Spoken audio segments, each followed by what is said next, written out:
Good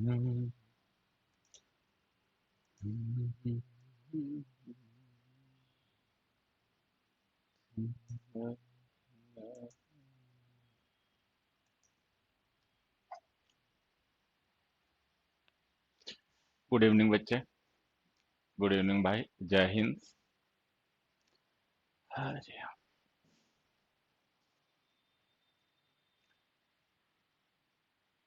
चलिए, देखिए अब जो भी हमने डिस्कस कर लिया उसमें टेंस को कल तक, उससे आगे कंटिन्यू करते हैं क्लास को, ठीक है। देखो पहला क्वेश्चन।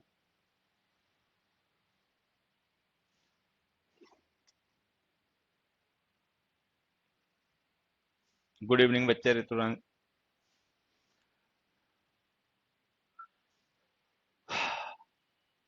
हरिओम। डिस्क्रिप्टिव बैच कब से शुरू होगा? डिस्क्रिप्टिव बैच जल्दी शुरू कर देंगे, एक दो हफ्ते में शुरू कर देंगे उसको। राधे राधे भाई, राधे राधे।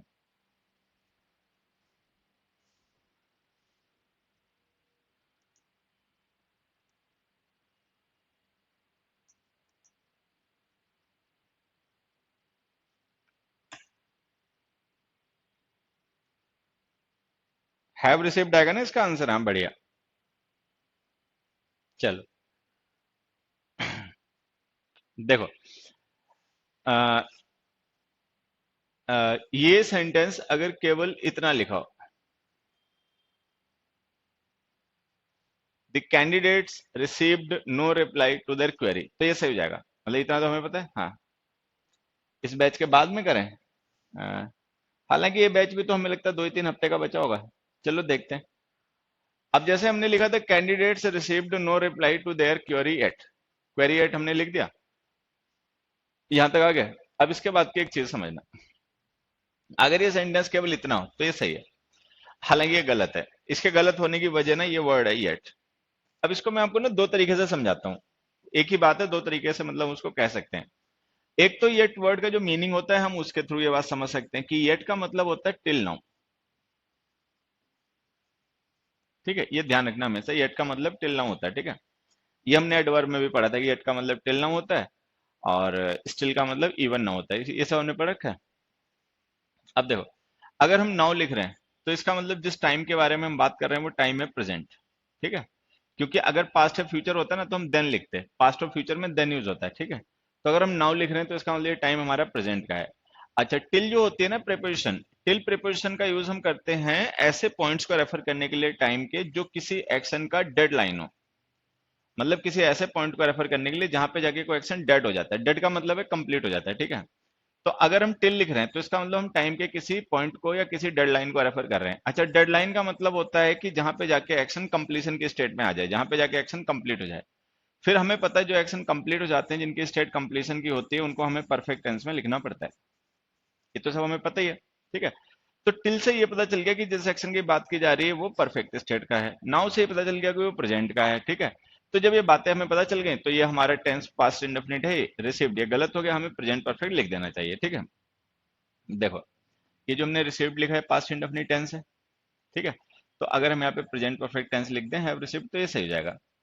अच्छा, अगर येट नहीं लिखा होता तो ये सही होता। मैं फिर से बता रहा हूँ, येट लिखा तो गलत हो गया। येट लिखने से ऐसा क्या हो गया कि ये गलत हो गया, तो वो ये यहाँ से हम समझ रहे हैं कि भाई येट का मतलब होता है टिल नाउ। ठीक है, अगर हम नाउ का यूज कर रहे हैं तो इसका मतलब जिस टाइम को हम रेफर कर रहे हैं वो टाइम प्रेजेंट है। अच्छा, टिल का यूज हम करते हैं टाइम के ऐसे पॉइंट्स या ऐसे ड्यूरेशंस को रेफर करने, मतलब किसी ऐसे पॉइंट को रेफर करने के लिए जो किसी एक्शन की डेडलाइन है। डेडलाइन का मतलब है जहां पे जाके एक्शन कंप्लीट हो गया। अब जो एक्शन कंप्लीट हो गया वो परफेक्ट टेंस में लिखना पड़ता है। तो सीधी सी बात ऐसे समझ में आ गया कि ये आ जाएगा। ठीक है, थोड़ा सा मैं इसे और एलिबरेट कर देता हूँ, देखो समझना। ये जो डेडलाइन वाला कॉन्सेप्ट है ना, अगर ये किसी बच्चे को समझ में ना आया हो, हालांकि तो समझ में आ जाना चाहिए, लेकिन मान लो नहीं आया तो यहां से समझना एक बार। जैसे जब हमें किसी ऐसे पॉइंट को रेफर करना होता है स्पेस में या टाइम में जो कि किसी एक्शन के लिए डेड हो, जहां पे जाके एक्शन डेड हो जाता हो, तो उसे हम डेडलाइन कह रहे हैं। तो ऐसे पॉइंट्स को रेफर करने के लिए हम देखो किस किस का यूज करते हैं, टिल का, ठीक है, बाई का, या टू का, और अप टू का। डिफरेंस क्या होता है कि टिल और बाई का यूज हम तब करते हैं जब वो पॉइंट लाई करता हो टाइम में, टाइम का पॉइंट हो। और टू अप टू का यूज हम तब करते हैं जब वो पॉइंट लाई करता हो स्पेस में, मतलब वो स्पेस का पॉइंट हो। ठीक है, हो सकता है समझाने के चक्कर में मैंने और कंफ्यूज कर दिया हो, लेकिन फिर से चलो एक एग्जांपल से ये बात समझाता हूँ, तुरंत समझ जाओगे। देखो, जैसे हमने लिखा दे वॉकड डैश द शॉप। ठीक है, दूसरा हमने लिखा दे वर्कड डैश 6 PM। अभी जो दोनों ब्लैंक्स है ना, इनमें हमें टू और टिल का यूज करना है। हम्म, राधे राधे बच्चे। डिस्क्रिप्टिव इस बैच के बाद में करवाऊं, चलो अच्छा ठीक है। तो इसमें टू और टिल आ जाएगा, यही होगा ना, टू और टिल आ जाएगा। ठीक है, तो इसमें आ जाएगी प्रिपोजिशन टू, इसमें आ जाएगी टिल। अच्छा, यहाँ पे टू क्यों लिखा, यहाँ पे टिल क्यों लिखा, मैं बता देता हूँ। इसकी वजह, ये जो शॉप है ना, ये है पॉइंट इन स्पेस। ठीक है, और ये जो 6 PM है, ये है पॉइंट इन टाइम। मतलब 6 PM टाइम का पॉइंट है, तो इसीलिए हमने इससे पहले टिल लिख दिया। शॉप स्पेस का पॉइंट है, तो हमने टू लिख दिया। तो अच्छा, ये तो चलो स्पेस और टाइम का डिफरेंस हो गया, लेकिन उसके अलावा एक दूसरी चीज समझना। इसका मतलब क्या समझे, इसका मतलब ये है कि इस पर्सन ने वॉक किया, वॉक करने का एक्शन है, और इसका जो एक्शन है ना, वो शॉप के पास जाके एंड हो गया। मतलब शॉप डेडलाइन है, जहां पे जाके एक्शन फिनिश हो गया, एंड हो गया। उसी तरीके से इस पर्सन ने काम किया, और 6 PM जैसे ही उसने काम बंद कर दिया, तो इसका मतलब 6 PM जो है वो डेडलाइन है, जहां पे जाके वो उसका काम करना बंद हो गया। ठीक है, तो मैं ये समझाना चाह रहा हूं कि अगर हम टिल का यूज कर रहे हैं, तो इसका मतलब हम टाइम के किसी ऐसे पॉइंट को रेफर कर रहे हैं जहां पे जाके कोई इवेंट कंप्लीट हो गया, फिनिश हो गया। ठीक है, तो ऐसे एक्शन जो कंप्लीट या फिनिश हो जाते हैं, उन्हें हमें परफेक्ट टेंस में लिखना पड़ता है। अच्छा, लेकिन यहाँ पे देखें तो हमने परफेक्ट टेंस नहीं लिखा, ये तो पास्ट इंडेफिनिट टेंस लिखा है। तो ये हमने पास्ट इंडेफिनिट क्यों लिखा, वो हमने कल पढ़ लिया था। पास्ट इंडेफिनिट इसलिए लिखा क्योंकि पास्ट का परफेक्ट टेंस हम तभी लिख सकते हैं जब हमारे पास रिलेटिव कंप्लीशन हो। चूंकि रिलेटिव कंप्लीशन नहीं, इसलिए पास्ट इंडेफिनिट में लिख दिया। ठीक है, तो कुल मिला के मैं फिर से एक बार बता देता हूँ, ये जो येट का मीनिंग होता है टिल नाउ, इसकी वजह से हमेशा हमें इसके साथ में परफेक्ट टेंसेस लिखने पड़ते हैं। क्योंकि जब हम टिल नाउ लिखते हैं, तो हम प्रेजेंट के किसी ऐसे एक्शन को जो कंप्लीट हो गया और रेफर करते हैं, तो वो प्रेजेंट परफेक्ट टेंस में लिखा जाता है। उसके अलावा ये डेडलाइन है, टिल बाई है, टू अप टू है, इनको भी अपना समझ लेना है, जो बेसिक्स बताए गए सारे। खैर, अब मैं इसी बात को एक दूसरे तरीके से तुम्हें समझाता हूँ। कल जैसे हम पढ़ रहे थे कि जो पास्ट इंडेफिनिट टेंस होता है, ठीक है, और पास्ट परफेक्ट टेंस होता है। कल हम इनके बारे में ये पढ़ रहे थे कि पास्ट इंडेफिनिट टेंस जो होता है, उसका टाइम होता है पास्ट। पास्ट परफेक्ट का टाइम होता है पास्ट ऑफ पास्ट। मतलब कोई एक्शन प्रेजेंट से पहले हुआ, तो पास्ट में लिखेंगे, पास्ट इंडेफिनिट में लिखेंगे। ठीक है, और पास्ट से भी पहले कुछ हुआ, तो past of past, past perfect में लिखेंगे। अब मान लो अगर हम इसमें प्रेजेंट परफेक्ट के बारे में बात करें, तो ये जो प्रेजेंट परफेक्ट टेंसेज होते हैं ना बच्चे, इनका टाइम होता है पास्ट प्लस प्रेजेंट। ये एक छोटी सी बात तुम ध्यान रखना, इसका टाइम होता है पास्ट प्लस प्रेजेंट।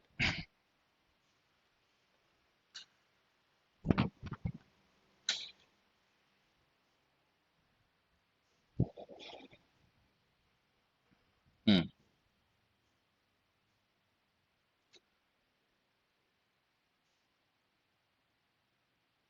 टिल और बाई में डिफरेंस होता है बच्चे, इनमें थोड़े से डिफरेंस होते हैं, वो मैं प्रेपोजिशन में एक्सप्लेन करूंगा। ठीक है, अब देखो, ये बात जो बता रहा हूं, इसको ध्यान से सुनना। पास्ट इंडेफिनिट टेंस जो होता है, वो पास्ट के एक्शंस को रेफर करता है। पास्ट परफेक्ट जो होता है, वो पास्ट ऑफ पास्ट के एक्शंस को रेफर करता है। अब प्रेजेंट परफेक्ट जो होता है, वो पास्ट से लेकर प्रेजेंट के एक्शंस को रेफर करता है। मतलब प्रेजेंट परफेक्ट टेंस का यूज हमें तब करना पड़ता है जब कोई एक्शन हमारा पास्ट से लेकर प्रेजेंट तक रिलेटेड हो। मतलब पास्ट प्लस प्रेजेंट अगर टाइम है, तो हमें प्रेजेंट परफेक्ट टेंस लिखना पड़ेगा। अगर हम येट लिखते हैं, तो येट का मतलब टिल नाउ होता है ना, टिल नाउ। तो टिल नाउ का मतलब क्या हुआ, अब तक। अब तक का मतलब पास्ट के किसी पॉइंट से प्रेजेंट तक। तो जब हम टिल नाउ लिखते हैं, तो इसका टाइम पास्ट प्लस प्रेजेंट हो जाता है। क्योंकि टाइम पास्ट प्लस प्रेजेंट हो जाता है, इसीलिए हमें यहाँ पे प्रेजेंट परफेक्ट टेंस लिखना पड़ता है। ये सीधा सा कॉन्सेप्ट है। ठीक है, खैर, मैं इसको एक दूसरे तरीके से भी तुम्हें समझा देता हूँ। मान लो किसी सेंटेंस में येट लिखा है, टिल नाउ लिखा है, सो फार लिखा है। ठीक है, ये की मतलब होता है सो फार, येट, टिल नाउ, इनका सबका मतलब एक ही होता है। रिसेंटली लिखा है, लेटली लिखा है, ऑफ लेट लिखा है। ये रिसेंटली, लेटली, ऑफ लेट का मीनिंग एक ही होता है। ठीक है, जस्ट लिखा है, जस्ट नाउ लिखा है, ठीक है। तो अपने आप समझ जाना कि हम किसी ऐसे एक्शन की बात कर रहे हैं जो अभी रिसेंट पास्ट में ही कंप्लीट हुआ है, मतलब एक्शन है पास्ट का लेकिन रिलेटेड टू प्रेजेंट है, तो उसको प्रेजेंट परफेक्ट टेंस में लिख देना। तो इन वर्ड्स का थोड़ा सा ध्यान रख सकते हो।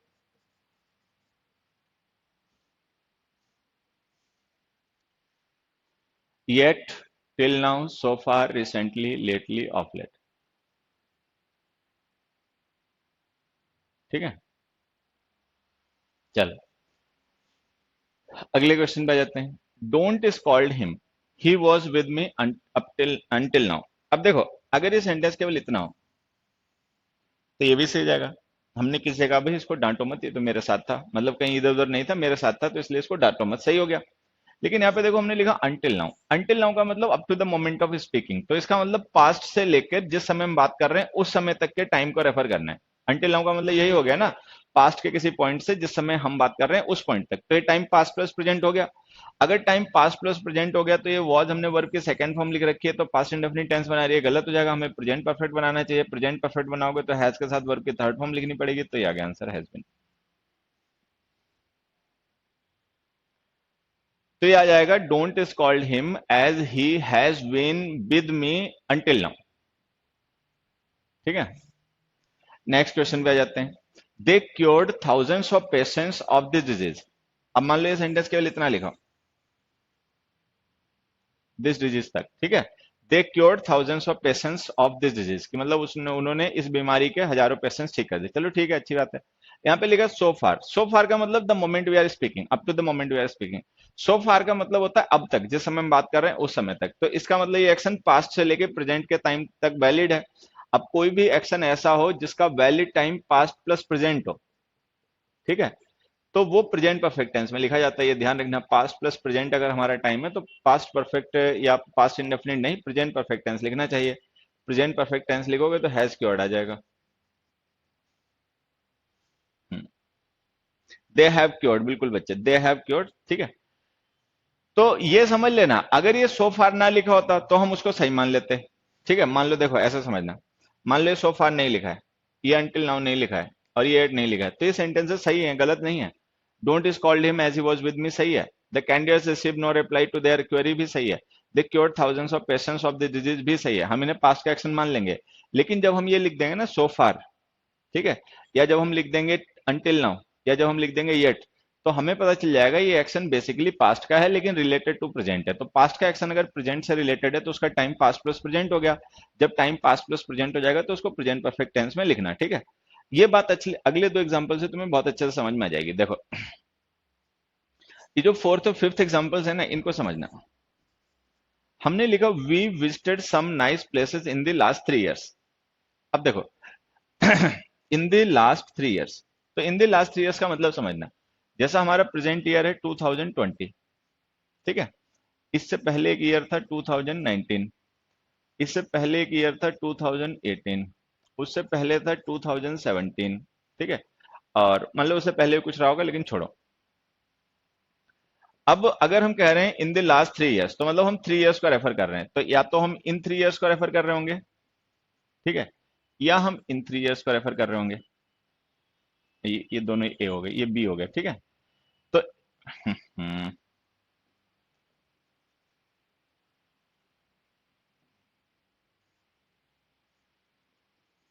ठीक, तो यहां पे समझना, अब हम आज 2020 में बात कर रहे हैं इन द लास्ट 3 इयर्स।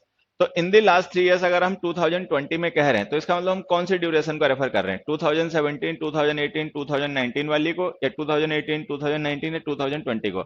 मतलब अगर हम 2020 में इन द लास्ट ईयर्स कह रहे हैं तो इन द लास्ट 3 इयर्स लिखकर हम किसे रेफर कर रहे हैं, ड्यूरेशन ए को जो 2018 टू 2020 है, या ड्यूरेशन बी को 2017 टू 2019 को।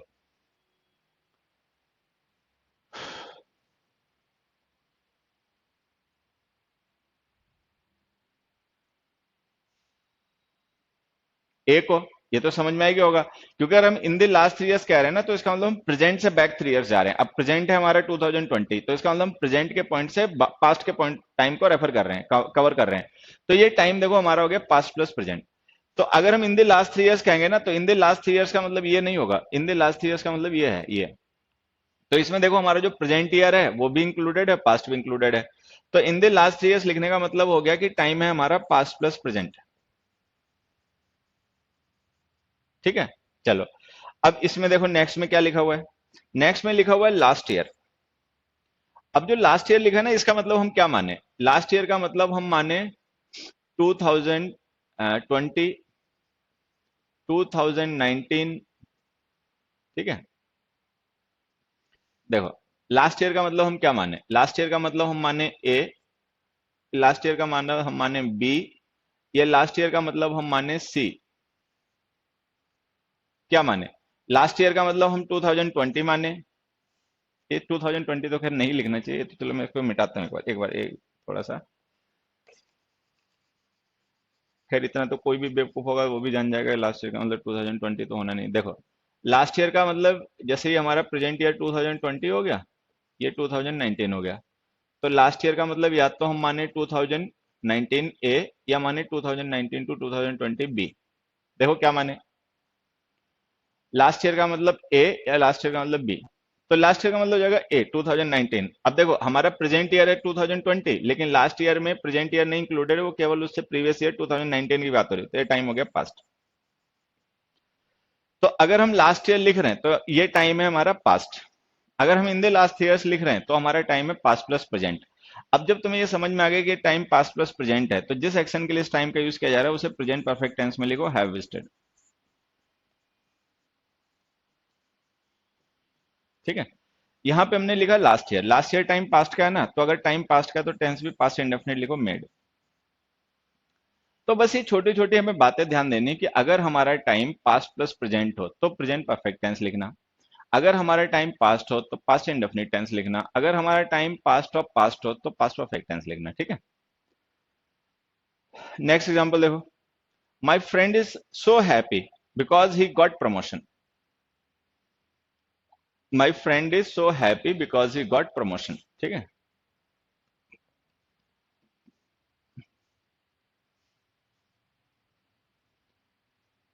जस्ट नाउ का मतलब होता है कोई एक्शन जो रिसेंट पास्ट में कंप्लीट हुआ। रिसेंट पास्ट का मतलब समझते हो, एक्शन एक्चुअली पास्ट में हुआ लेकिन रिलेटेड टू प्रेजेंट है, तो उसका भी टाइम पास्ट प्लस प्रेजेंट ही हो गया।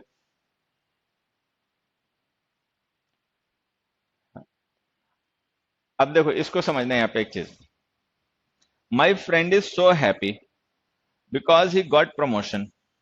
ठीक है, तो हमने एक कंजंक्शन में पढ़ा था ना, बिकॉज कंजंक्शन ऑफ रीजन होता है। ठीक है, तो यहाँ पे देखो माई फ्रेंड इज हैप्पी, ये है रिजल्ट। ठीक है, अच्छा इसका रीजन ये कि उसका प्रमोशन हो गया, कैसे है ना। हाँ, अब देखो यहाँ पे समझना, my friend is so happy कि मेरा फ्रेंड बहुत खुश है, तो चलो ये रिजल्ट हो गया। अच्छा क्यों खुश है, इसका रीजन क्या है, लिखा बिकॉज ही गॉट प्रमोशन।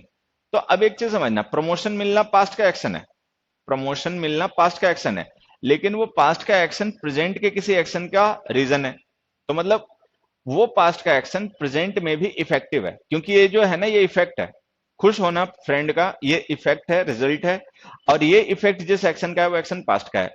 तो अब ये भी ध्यान देना है कि मान लो पास्ट का कोई एक्शन जो प्रेजेंट में इफेक्टिव हो, प्रेजेंट में जिसका रिजल्ट हो, तो उसको प्रेजेंट परफेक्ट टेंस में लिखा करो। तो यहाँ पे लिखो has got.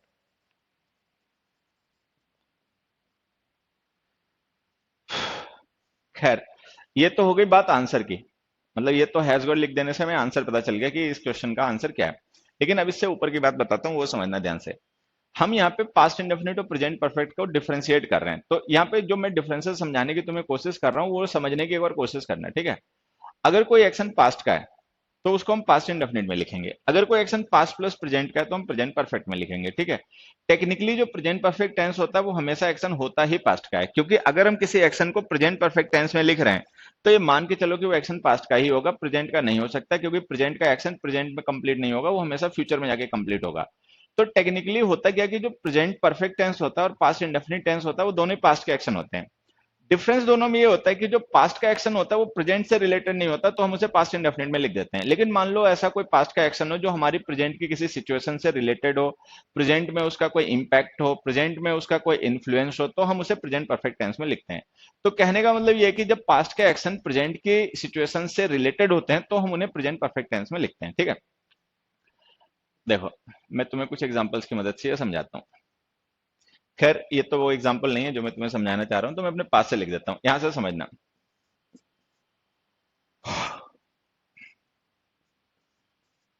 He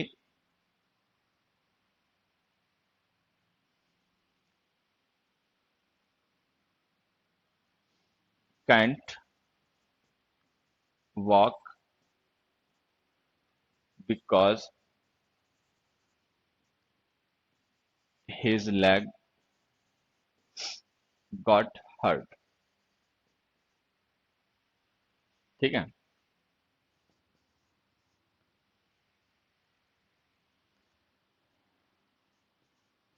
his leg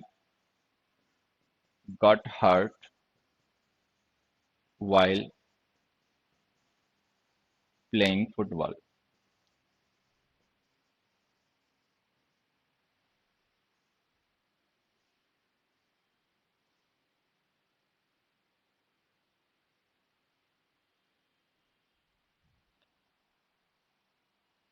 हाँ बेटा, टाइम लिख दोगे तो पास्ट आएगा। एक्चुअली होता पता है क्या, टाइम डिसाइड द टेंस। अब देखो, इन दोनों एग्जांपल से मैं एक छोटी सी बात तुम्हें समझाना चाह रहा हूँ, उसको समझना। जैसे हमने लिखा his lock got hurt while playing football, कि फुटबॉल खेलते हुए उसके टांग में चोट लग गई। ठीक है, सही बात है। तो हमने यहाँ पे टेंस पास्ट इंडेफिनिट यूज कर लिया, चलो ये सही है। यहाँ पे देखें, हमने कैन नॉट वॉक लिखा कि ही कैन नॉट वॉक, कि वो चल नहीं सकता। अब नहीं चल पाना जो है ये, और क्यों नहीं चल पा रहा, because his leg got hurt, क्योंकि उसके पैर में चोट लग गई। तो उसका नहीं चल पाना ना, ये रिजल्ट है। अच्छा, रीजन क्या है इसका, रिजल्ट आया कहां से, ये रिजल्ट आया इस वजह से, तो ये हो गया रीजन, कि उसके टांग में चोट लग गई है, पैर में उसके चोट लग गई तो नहीं चल पा रहा। ठीक है। अब एक चीज समझना, ये जो हमने रिजल्ट लिखा ना प्रेजेंट टेंस में, देखो क्या लिखा, कैन नॉट वॉक। तो कैन नॉट वॉक लिखा ना, तो इसका मतलब प्रेजेंट है। तो ये जो रिजल्ट है ना, ये प्रेजेंट में है, और ये इस पास्ट के एक्शन का रिजल्ट है। तो अगर पास्ट के एक्शन का रिजल्ट प्रेजेंट में हो, तो उस एक्शन को प्रेजेंट परफेक्ट टेंस में लिखा करो। तो इसको लिखो हैज गॉट। तो एक तो तुम सीधा सा ऐसे समझ सकते हो कि अगर प्रेजेंट की कोई सिचुएशन या प्रेजेंट की किसी मतलब कॉन्टेक्स्ट से हमें पास्ट के एक्शन को रिलेट करना हो, ठीक है, तो पास्ट के एक्शन अगर प्रेजेंट से रिलेटेड हो, पास्ट के एक्शन प्रेजेंट में इफेक्टिव हो, पास्ट के एक्शंस का प्रेजेंट में कोई रिजल्ट हो, तो उसे प्रेजेंट परफेक्ट टेंस में लिखा करो। एक तो ये चीज हमेशा ध्यान रखना है, ठीक है। अगर ऐसा ना हो, प्रेजेंट से कोई रिलेशन ना शो करना, तो प्रेजेंट परफेक्ट लिख दो, पास्ट इंडेफिनिट लिख दो। अब जैसे हमने यहाँ पे गॉट लिखा, तो ये सही है। हैज गॉट लिख दोगे तो भी सही हो जाएगा, हिज लेग हैज गॉट लिख दोगे तो भी सही है, गॉट लिख दोगे तो भी सही है। लेकिन अगर हम रिजल्ट प्रेजेंट में लिख देंगे, तो एक्शन को प्रेजेंट परफेक्ट टेंस में लिखना पड़ेगा। एक तो ये छोटी सी बात ध्यान रखना। दूसरी मैं एक बात और बता रहा हूं, उसको ज्यादा ध्यान रखना। जैसे हमने पढ़ा कि पास्ट इंडेफिनिट टेंस और पास्ट परफेक्ट टेंस दोनों ही एक्शन टेक्निकली पास्ट के होते हैं, चाहे प्रेजेंट परफेक्ट लिखो चाहे पास्ट इंडेफिनिट लिखो, दोनों एक्शन होते ही प्रेजेंट परफेक्ट के हैं। बस दोनों में डिफरेंस ये होता है कि जो पास्ट का एक्शन है, ठीक है, वो केवल पास्ट का होता है, उसका प्रेजेंट से कोई लेन देना होता नहीं है, ठीक है। लेकिन जो प्रेजेंट परफेक्ट होता है, उसका टाइम पास्ट प्लस प्रेजेंट होता है, और वो प्रेजेंट से भी रिलेटेड होता है। प्रेजेंट से रिलेटेड होने का मतलब ये है कि प्रेजेंट में उसका कोई ना कोई इफेक्ट होता है, इफेक्ट। तो इसका मतलब तुम ये समझ सकते हो कि पास्ट के एक्शंस का जब हमें इफेक्ट स्ट्रेस करना होता है, और वो इफेक्ट अगर प्रेजेंट टेंस में हो, तो हम उन्हें प्रेजेंट परफेक्ट टेंस में लिखते हैं। लेकिन अगर हमें एक्शन के इफेक्ट को नहीं, केवल एक्शन को ही रेफर करना है कि एक्शन कब हुआ कब नहीं, तो हम उसको पास्ट इंडेफिनिट में लिखते हैं। तो ये बात भी तुम ध्यान रख सकते हो।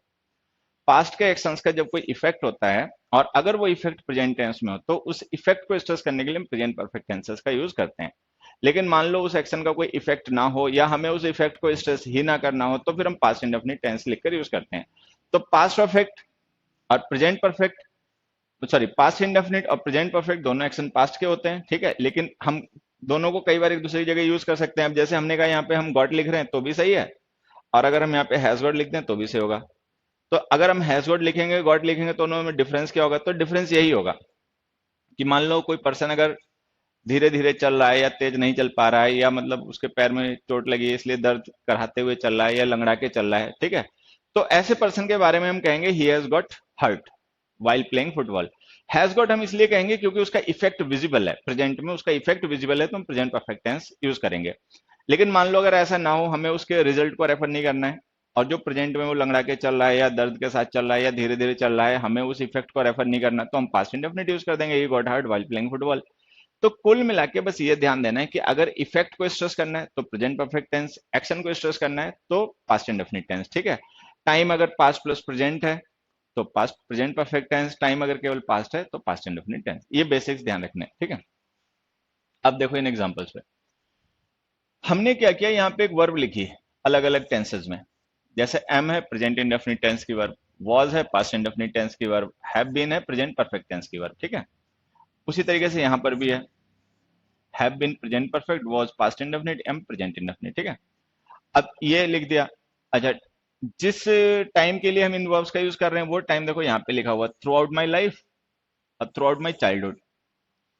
अब एक चीज समझना, अगर हम थ्रू आउट माई चाइल्डहुड कह रहे हैं तो इसका मतलब ये पर्सन अब चाइल्ड तो होगा नहीं, क्योंकि अगर ये चाइल्ड होता तो इसको थ्रू आउट माई चाइल्डहुड लिखना नहीं पड़ता, तो इसका मतलब ये टाइम हो गया पास्ट, ठीक है।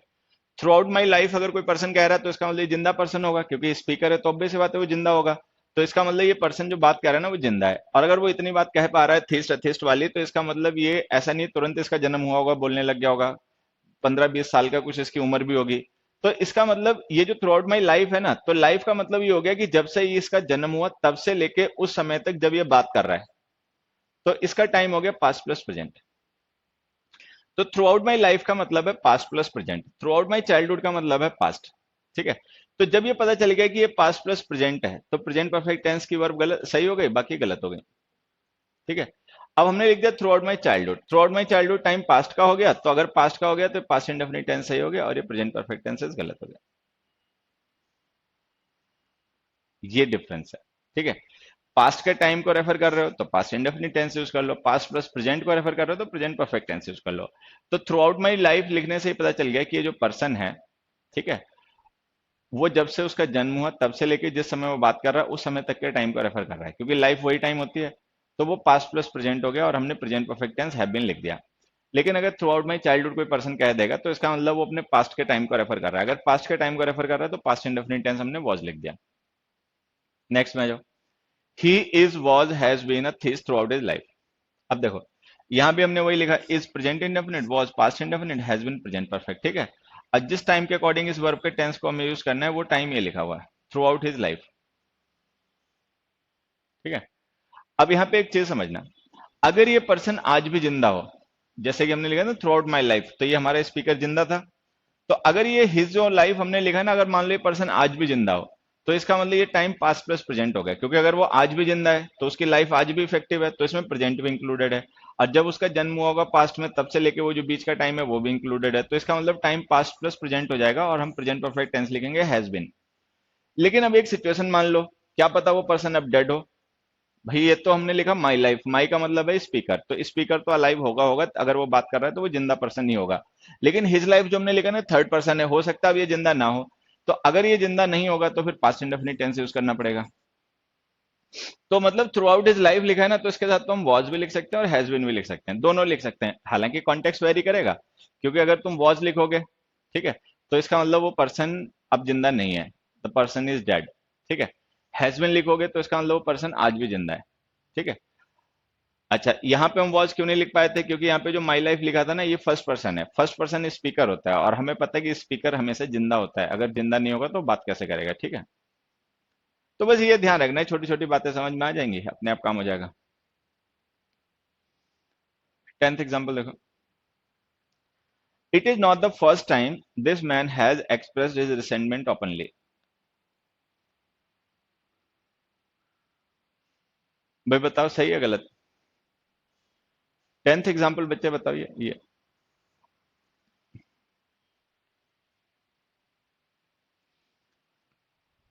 इसका आंसर बताओ 10th का। मैं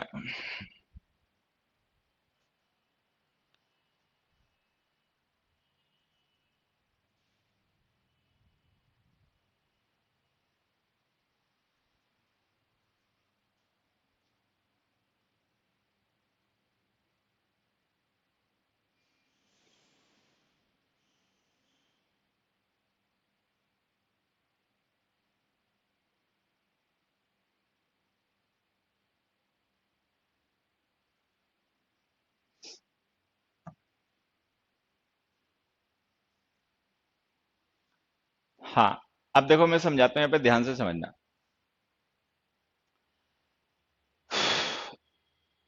ये हमने लिखा है it is not the first time, कि ऐसा पहली बार नहीं हुआ है। तो इसका मतलब कोई काम हुआ है, लेकिन पहली बार नहीं, इससे पहले भी हुआ होगा, ठीक है। तो it is not first time लिख देने से एक चीज तो क्लियर हो गई कि कोई काम अभी हुआ है, लेकिन अभी जब हुआ है तो वो पहली बार नहीं हुआ है, तो इसका मतलब इससे पहले भी कई बार हुआ होगा, तो इसका मतलब ये टाइम हो गया पास्ट प्लस प्रेजेंट।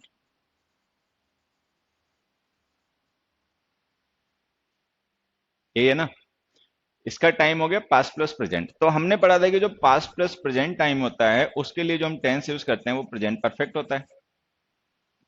तो जो हमने हैज एक्सप्रेस लिखा है ना, ये बिल्कुल सही है। ये क्यों सही है मैं बताता हूं, मतलब टेंस के हिसाब से सही है, अभी सेंटेंस सही नहीं है, वो हमें सही करना है, ठीक है। अगर हम लिख रहे हैं it is not the first time, तो इसका मतलब कोई काम हुआ है लेकिन वो पहली बार नहीं हुआ है, तो इसका मतलब जब वो हुआ है तो वो प्रेजेंट है, क्योंकि हमने इज लिख रखा है, ठीक है। लेकिन चूंकि ये पहली बार नहीं है तो इसका मतलब इससे पहले भी एक दो बार हुआ होगा, तो इससे पहले होने का मतलब पास्ट। तो it is not the first time का मतलब सीधा सा ये हो गया कि जिस एक्शन के बारे में हम बात कर रहे हैं उस एक्शन का टाइम पास्ट प्लस प्रेजेंट हो गया।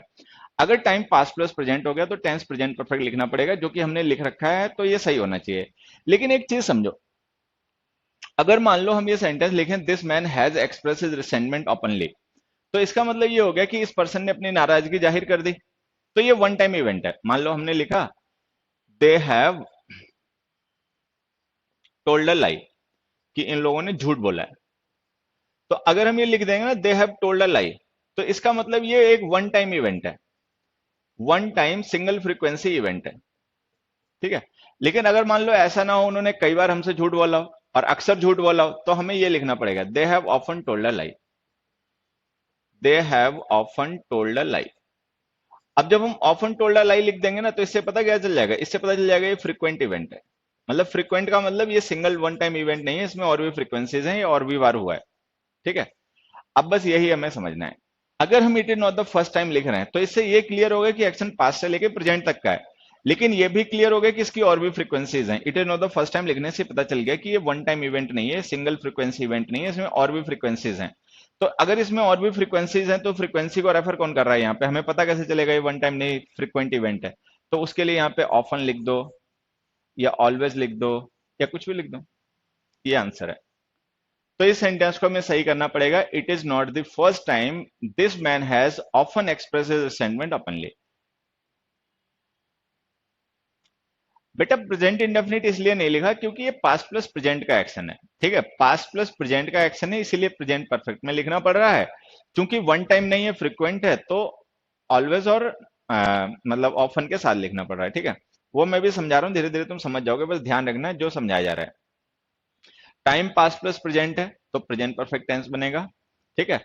अगर वो वन टाइम इवेंट है तो सिंपल प्रेजेंट परफेक्ट टेंस लिखो। लेकिन अगर उस इवेंट की और भी फ्रीक्वेंसीज हैं, ठीक है, मल्टीपल फ्रीक्वेंसी इवेंट है, तो उसको फ्रीक्वेंसी शोइंग वर्ड्स के साथ लिखो, ऑलवेज नेवर सेल्डम ऑफन के साथ में, ठीक है। तो ये जो हमने it is not the first time लिखा था ना, इससे दो चीजें पता चलती हैं। इससे एक तो ये पता चलता है कि जिस एक्शन की बात हो रही है वो एक्शन पास्ट प्लस प्रेजेंट का है, ठीक है। और दूसरा इससे ये पता चलता है कि वो फ्रीक्वेंट इवेंट है। अब चूंकि वो फ्रीक्वेंट इवेंट है तो हमें इसलिए ऑफन का यहाँ पे यूज करना पड़ रहा है, बिकॉज फ्रीक्वेंसी को रेफर करने के लिए जो वर्ड्स फ्रीक्वेंसी शो करते हैं वो यूज करने पड़ते हैं। कौन से वर्ड फ्रीक्वेंसी शो करते हैं ये हमने एडवर्ब चैप्टर में पढ़ रखा है, एडवर्ब्स ऑफ फ्रीक्वेंसी, ठीक है। तो हमें एडवर्ब ऑफ फ्रीक्वेंसी यहाँ पे ऑफन यूज करना पड़ा। चलो खैर, मैं ये बात फिर से एक बार तुम्हें समझाता हूँ, यहाँ पे समझना देखो। ही हैज कम लेट, ठीक है। He has often come late. तो ये दोनों सही है। अब तुम्हें यहां से ध्यान ये रखना है कि ये दोनों ही सही है। अब देखो, अगर हम लिख रहे हैं ही हैज कम लेट, तो ये सिंगल फ्रीक्वेंसी इवेंट है, ये सिंगल फ्रीक्वेंसी इवेंट है, ठीक है। इसका मतलब ये हो गया कि इस एक्शन की एक ही फ्रीक्वेंसी है, सिंगल फ्रीक्वेंसी है, और ये वन टाइम इवेंट है, ठीक है। फिर हमने लिखा he has often come late, तो इसका मतलब ये सिंगल फ्रीक्वेंसी नहीं है, मल्टीपल फ्रीक्वेंसी इवेंट है, मल्टीपल फ्रीक्वेंसी इवेंट है। बस ये ध्यान रखना है,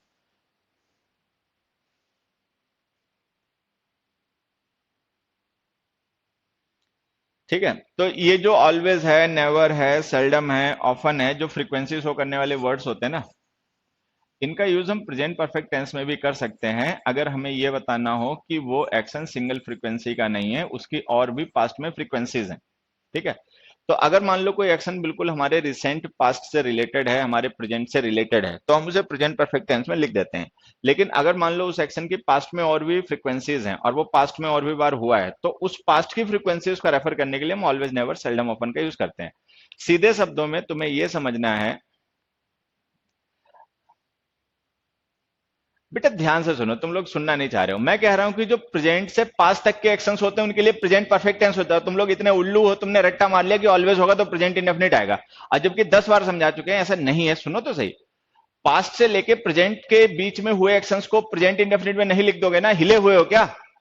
जो एक्शन पास्ट से लेके प्रेजेंट तक के टाइम के हैं भैया, उन्हें प्रेजेंट परफेक्ट में ही लिखा जाएगा। पास्ट इंडेफिनिट में लिखा गया एक्शन फ्रीक्वेंट होता है, जनरल होता है, वो प्रेजेंट पास्ट फ्यूचर तीनों के टाइम का होता है। क्यों मूर्खता दे रहे हो? फिर से कह रहा हूं, ध्यान से सुनना। ठीक है, मान लो कोई एक्शन पास्ट के टाइम से लेके प्रेजेंट के टाइम तक के बीच में हुआ है, तो हम उसको प्रेजेंट परफेक्ट टेंस में लिखते हैं अगर वो सिंगल फ्रीक्वेंसी का हो तो। लेकिन अगर मान लेते हैं वो सिंगल फ्रीक्वेंसी का ना हो, उसकी और भी पहले फ्रीक्वेंसीज हो, मतलब और भी कई बार पहले हुआ हो, तो उसकी फ्रीक्वेंसी शो करने के लिए हम उसके साथ में ऑलवेज नेवर ऑफन सेल्डम का यूज करते हैं। ठीक है, तो कहानी ये है कि प्रेजेंट परफेक्ट टेंस का जो एक्शन होता है वो सिंगल फ्रीक्वेंसी एक इवेंट होता है। ठीक है, लेकिन अगर उसकी पास्ट में और भी फ्रीक्वेंसीज हो, तो वो जो उसकी पास्ट की फ्रीक्वेंसीज होती हैं उनको रेफर करने के लिए हम ऑलवेज नेवर सेल्डम ऑफन का यूज करते हैं, जिससे ये पता चल जाएगी पास्ट में और भी बार हुआ है। ठीक है, तो ये बातें समझा करो, मूर्खता कम दिया करो। ठीक, तो मैं फिर से एक बार बताता हूँ, पूरी बात समझना। ठीक है, प्रेजेंट परफेक्ट टेंस के एक्शन को लॉन्गर पास्ट से रिलेट करने के लिए, ठीक है, हम ऑलवेज नेवर सेल्डम ऑफन का यूज करते हैं। तो ऑलवेज नेवर सेल्डम ऑफन लिख देने से प्रेजेंट परफेक्ट टेंस में ये क्लियर हो जाता है कि एक्शन जो अभी रिसेंट पास्ट में हुआ है ये इससे पहले भी कई बार हुआ होगा। ठीक है, फ्रीक्वेंट इवेंट है, ये कंफर्म हो जाता है। ठीक है, अब देखो, अगर ये ना लिखा हो, अगर ये ना लिखा हो, केवल इतना लिखा हो this man has express resentment openly, तो ये सही है, हम इसे वन टाइम इवेंट मान लेंगे, भाई इस पर्सन ने नाराजगी जाहिर कर दी। ठीक है, लेकिन अगर हम लिख रहे हैं it is not the first time, तो इसका मतलब इसने नाराजगी तो जाहिर कर दी है, लेकिन पहली बार ऐसा नहीं किया, इससे पहले भी कई बार कर चुका होगा। तो इसका मतलब हमें इस एक्शन को और लॉन्ग बैक पास्ट से रिलेट करना पड़ेगा। तो अगर हमें इसे और ज्यादा पास्ट से रिलेट करना है और ये बताना है पास्ट में इसकी और भी फ्रीक्वेंसीज हैं, तो यहाँ पे फ्रीक्वेंसी शो करने वाले वर्ड्स लिख दो, ऑफन लिख दो, ऑलवेज लिख दो, कुछ भी लिख दो। ठीक है, चलो नेक्स्ट पे जाओ। नेक्स्ट हमने लिखा he has never been on a plane. ठीक है, before, but he will be on one soon. चलो मैं एक काम करता हूँ, इससे पहले ना एक एग्जांपल तुम्हें और बताता हूँ, वो बताना। देखो मैंने लिखा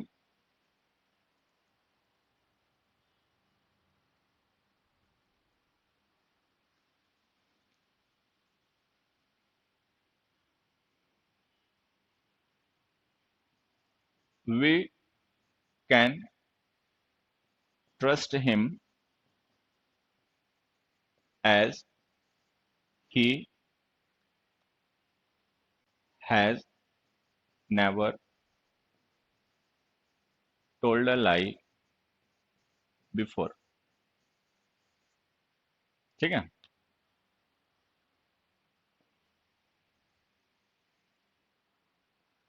because he has never told a lie before. ये सेंटेंस एक बार मुझे बताओगे सही या गलत? We can trust him as he has never told a lie before.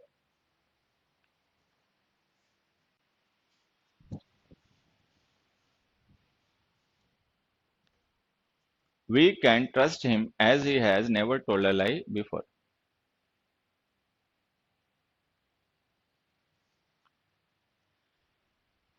देखो अगर तुम्हें समझ में नहीं आ गया तो अब मैं समझा रहा हूं, पे ध्यान से सुनना।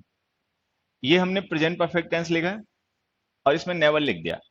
ठीक है, तो प्रेजेंट परफेक्ट टेंस में हम फ्रीक्वेंसी शो करने वाले जो वर्ड्स होते हैं ऑलवेज नेवर सेल्डम ऑफन, इनका यूज इसलिए करते हैं कि हमें बताना होता है कि एक्शन लॉन्ग पास्ट से भी रिलेटेड है, मतलब ये रिसेंट पास्ट का एक्शन नहीं है, इसकी पास्ट में और भी फ्रीक्वेंसीज है, मतलब ये बताने के लिए हम नेवर का यूज करते हैं।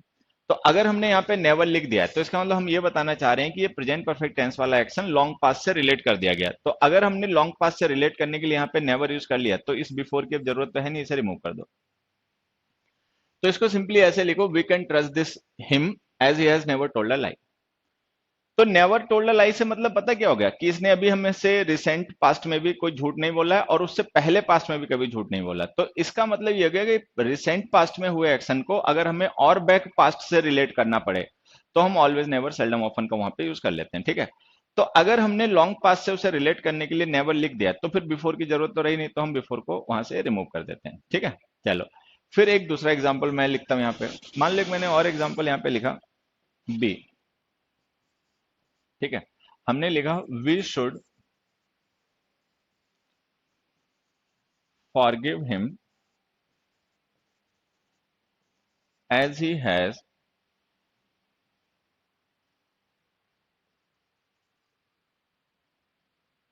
never told a lie before। अब जरा बताने एक बार सही है गलत, बी सेंटेंस बताओ सही है गलत। We should forgive him as he has never told a lie before. We should forgive him as he has never told a lie before.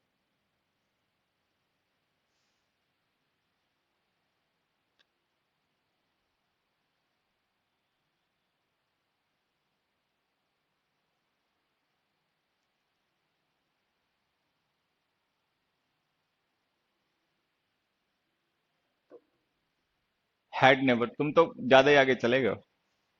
अब देखो ये सही है बच्चे, ये जो हमने हैज नेवर टोल्ड लिखा है ना और बिफोर भी लिखा है ये सही है। अब ये सही क्यों है देखो मैं समझाता हूँ, इसको समझना थोड़ा सा, ठीक है। हाँ देखो क्यों सही है मैं यहाँ पे समझाता हूँ, देखो समझना। ये जो नेवर होता है, नेवर का मतलब निगेशन होता है। नेवर का मतलब होता है कि हम किसी एक्शन को निगेट कर रहे हैं। निगेट का मतलब होता है उसके नहीं होने के बारे में बता रहे हैं, ठीक है। यही होता है, चलो ये तो पता चल गया, ठीक है। फिर हमने पढ़ा कि प्रेजेंट परफेक्ट जो टेंस होता है, प्रेजेंट परफेक्ट जो हम टेंस लिखते हैं, ठीक है, उसका टाइम पास्ट प्लस प्रेजेंट होता है। उसका टाइम पास्ट प्लस प्रेजेंट होता है, मतलब ये बेसिक्स हैं जो हमें पहले से पता होने चाहिए और अच्छी बात है कि हमें ये पता भी है पहले से, ठीक है। तो ये दो बातें हमें पहले से पता है कि नेवर का मतलब नेगेटिव होता है और पास्ट प्लस प्रेजेंट परफेक्ट का मतलब पास्ट प्लस प्रेजेंट होता है। अब देखो जैसे हमने यहाँ पे प्रेजेंट परफेक्ट टेंस लिखा हैज नेवर और has never present perfect tense लिखा, ठीक है, और हमने इसमें नेवर यूज कर लिया। तो नेवर यूज करने का मतलब पता है क्या हुआ, नेवर यूज करने का मतलब ये हुआ कि जो पास्ट और प्रेजेंट है, ठीक है, वो दोनों ही नेगेटिव हो गए। पास्ट भी नेगेटिव हो गया और प्रेजेंट भी नेगेटिव हो गया। तो इसका मतलब इस पर्सन ने ना तो हमसे पास्ट में कभी झूठ बोला ना आज प्रेजेंट में झूठ बोला। अब यहाँ जाते हैं, यहाँ हम कह रहे हैं कि वी शुड फॉरगिव हिम, कि इसे हमें माफ कर देना चाहिए। तो अगर हम इसे माफ करना चाह रहे हैं तो इसका मतलब इसने कुछ गड़बड़ कर दी है तभी माफी। भाई माफी आप किसे देते हो, जिसने झूठ बोला, जिसने झूठ नहीं बोला उसे तो माफ नहीं किया जाता। तो हम लिख रहे हैं वी शुड फॉरगिव हिम, हमें इसे माफ कर देना चाहिए, ठीक है। एज ये नेवर टोल्ड अ लाई, कि उसने कभी झूठ नहीं बोला। अब देखो हैज नेवर टोल्ड का मतलब हो गया कि ये जो प्रेजेंट परफेक्ट टेंस है ना, इसका मतलब हो गया इसका टाइम हो गया पास्ट प्लस प्रेजेंट, ठीक है, कि इसने कभी झूठ नहीं बोला, ठीक है। लेकिन अगर हम इसे माफ कर रहे हैं तो इसका मतलब प्रेजेंट में तो इसने झूठ बोला है, प्रेजेंट में तो इसने एक काम किया है, मतलब प्रेजेंट के लिए मीनिंग है पॉजिटिव। पास्ट में कभी नहीं बोला होगा इसीलिए हम इसे माफ कर रहे हैं। अब मान लो इसने हमसे पास्ट में भी झूठ बोला होता, आज भी झूठ बोला है, तो हम इसे माफ नहीं करते, ठीक है, कि ये तो इसकी आदत है। लेकिन मान लो किसी पर्सन ने फर्स्ट टाइम हमसे झूठ बोला है लेकिन पहले कभी झूठ नहीं बोला, ठीक है, तो फिर हम उसको माफ कर सकते हैं। तो इसका मतलब पता है क्या हुआ, इसका मतलब ये हुआ कि पास्ट जो है वो नेगेटिव है, प्रेजेंट जो है वो पॉजिटिव है। मतलब थोड़ा सा टेक्निकल है लेकिन मुझे लग रहा है तुम लोग समझ जाओगे, ठीक है। देखो प्रेजेंट परफेक्ट टेंस का मतलब होता है कि हम पास्ट और प्रेजेंट दो टाइम को रेफर कर रहे हैं। अब मान लो कोई ऐसा एक्शन है जो पास्ट में भी नेगेटिव हो प्रेजेंट में भी नेगेटिव हो, तो उसके साथ सीधे नेवर लिख दो। नेवर लिख दोगे प्रेजेंट परफेक्ट टेंस में तो पास्ट और प्रेजेंट दोनों नेगेटिव हो जाएंगे। लेकिन कई बार ऐसा होता है कि जो हमारा प्रेजेंट परफेक्ट टेंस होता है वो पास्ट और प्रेजेंट दो टाइम को रेफर करता है। तो अगर कभी ऐसा हो कि उसमें पास्ट नेगेटिव हो, पास्ट पॉजिटिव हो, प्रेजेंट नेगेटिव हो, ठीक है, तो आप नेवर के साथ में बिफोर लिखो। नेवर बिफोर लिख देने का मतलब ये हो गया कि ये काम पहले कभी नहीं हुआ होगा लेकिन अब हो गया है, ठीक है। तो देखो वी शुड फॉरगिव हिम, हमें उसे माफ कर देना चाहिए as he has never told a lie before. Before का मतलब now he has told a lie, कि पहले उसने कभी झूठ नहीं बोला लेकिन अब बोल दिया। चलो ठीक है। We can trust him as he has never told a lie, हम उसका भरोसा कर सकते हैं उसने कभी झूठ नहीं बोला। कभी का मतलब पास्ट में भी नहीं प्रेजेंट में भी नहीं। तो अगर पास्ट और प्रेजेंट दोनों ही नेगेटिव हो तो प्रेजेंट परफेक्ट टेंस में नेवर लिख दो। अगर पास्ट और प्रेजेंट में से पास्ट नेगेटिव हो प्रेजेंट पॉजिटिव हो तो नेवर के साथ में बिफोर भी लिख दो, जिससे ये पता चल जाए कि नेगेटिव मीनिंग केवल पास्ट के लिए प्रेजेंट के लिए नहीं। आगे बात समझो, चलो। अब तुम लोगों ने मुझे इतना चिल्लवा लिया है, अब इन दोनों के आंसर तुम लोग अपने आप ही बताओगे, चलो। 11th और 12th दोनों क्वेश्चन है, इनके आंसर बता दो और हम लोग अगली स्लाइड पे आ जाएं।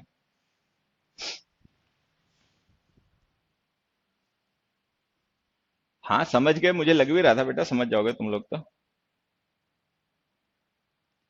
अगर ये टेंस की पहली क्लास होती तो घूम जाते हैं, हाँ बिल्कुल घूम जाते हैं, और सब घूम जाते हैं, अच्छे अच्छे घूम जाते हैं, ठीक है। लेकिन अब हम इतना पढ़ने के बाद टेंस पढ़ रहे हैं तो आसान से समझ में आ रहा है।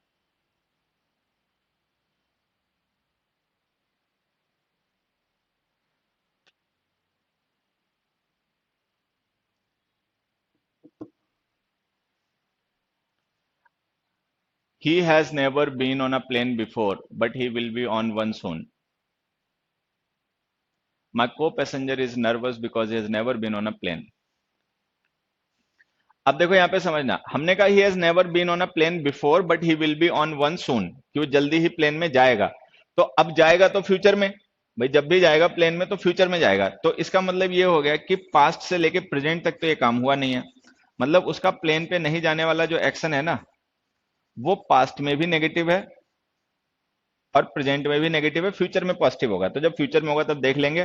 प्रेजेंट परफेक्ट टेंस में फ्यूचर तो वैसे भी इंक्लूडेड होता नहीं है। तो अगर पास्ट भी नेगेटिव है, प्रेजेंट भी नेगेटिव है, तो ये नेवर काफी है, इसके साथ बिफोर मत लिखो, ठीक है। नेक्स्ट में देखो, my co-passenger is nervous because he has never been on a plane. अब हम कह रहे हैं कि मेरा को पैसेंजर का मतलब मेरे साथ में बैठी हुई सवारी वो नर्वस है। तो इसका मतलब ये पर्सन इस समय तो प्लेन में ही है, क्योंकि वो उससे पता चल गया ना, इज नर्वस, ठीक है। तो वो मेरा को पैसेंजर है, तो इसका मतलब ये पर्सन जो नर्वस है, ये हो सकता है कि पास्ट में कभी पहले प्लेन में नहीं आया होगा, लेकिन अब प्रेजेंट में तो चूंकि ये मेरा को पैसेंजर है, तो इसका मतलब प्रेजेंट में तो ये प्लेन में ही बैठा हुआ है। तो ये जो हमने लिखा ना, has never been on a plane, इसमें केवल पास्ट नेगेटिव है, प्रेजेंट पॉजिटिव है। प्रेजेंट इसलिए पॉजिटिव है क्योंकि वो मेरा को पैसेंजर है, वो मेरे साथ बैठा हुआ है, तो हो सकता है वो पहले कभी ट्रेन में नहीं है, प्लेन में नहीं आया होगा, इसलिए थोड़ा सा नर्वस है। तो इसमें पास्ट नेगेटिव है, प्रेजेंट पॉजिटिव है। अगर पास्ट नेगेटिव है, प्रेजेंट पॉजिटिव है, तो नेवर तो दोनों को नेगेटिव कर देगा, तो यहाँ पे नेवर से लिखो बिफोर। तो इसमें बिफोर लिखना है, उसमें बिफोर ड्रॉप करना है।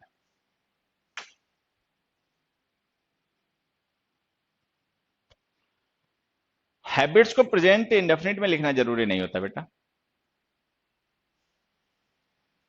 ठीक है। तो ये हो गया, चलो आगे आ जाओ। हम्म, देखो, some people are waiting outside, ठीक है, फॉर 3 आवर्स।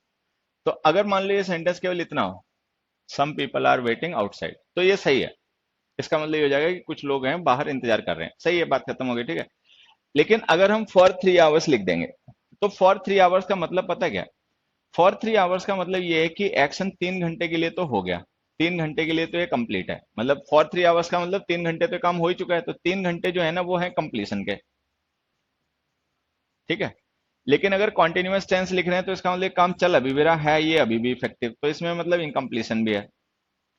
तो हमने क्या पढ़ा था कि ऐसे एक्शंस जिनकी स्टेट में कंप्लीशन और इनकम्प्लीशन दोनों ही हो, उन्हें हमें प्रेजेंट परफेक्ट मतलब परफेक्ट कॉन्टिन्यूअस टेंस में लिखना चाहिए, ठीक है। देखो, 3 आवर्स का कंप्लीशन है, फर्दर इनकम्प्लीशन है, तो हमें यहाँ पे लिखना चाहिए present perfect continuous tense have been waiting, ये आंसर है। Some people have been waiting outside for 3 hours, ठीक है। तो ये काफी आसान क्वेश्चन है, सारे बच्चे इसका आंसर जानते होंगे। मैं देखो फिर से तुम्हें बता देता हूँ, यहाँ पे हमने क्या किया। कोई भी एक्शन जो इफेक्टिव हो, इफेक्टिव का मतलब जो प्रोसेस में हो, कोई भी ऐसा एक्शन जो इफेक्टिव हो, और अगर हम उसके साथ में पॉइंटेड ड्यूरेशन ऑफ टाइम लिख दें, ठीक है, तो उसको हमें परफेक्ट या परफेक्ट कॉन्टिन्यूअस टेंस में यूज करना चाहिए, ये हमारा कॉन्सेप्ट है। मैं फिर से एक बार बोल देता हूं, ध्यान से सुनना। अगर कोई भी ऐसा एक्शन जो इफेक्टिव हो, इफेक्टिव का मतलब जो प्रोसेस में हो, चल रहा हो, उसके साथ में हम उसका पॉइंट या ड्यूरेशन ऑफ टाइम मेंशन कर दें, तो उसे हमें परफेक्ट या परफेक्ट कॉन्टिन्यूअस टेंस में लिखना चाहिए, ठीक है। क्योंकि उसकी स्टेट जो होती है वो डुअल स्टेट हो जाती है, उसमें कंप्लीशन इनकम्प्लीशन दोनों ही होता है। हम्म।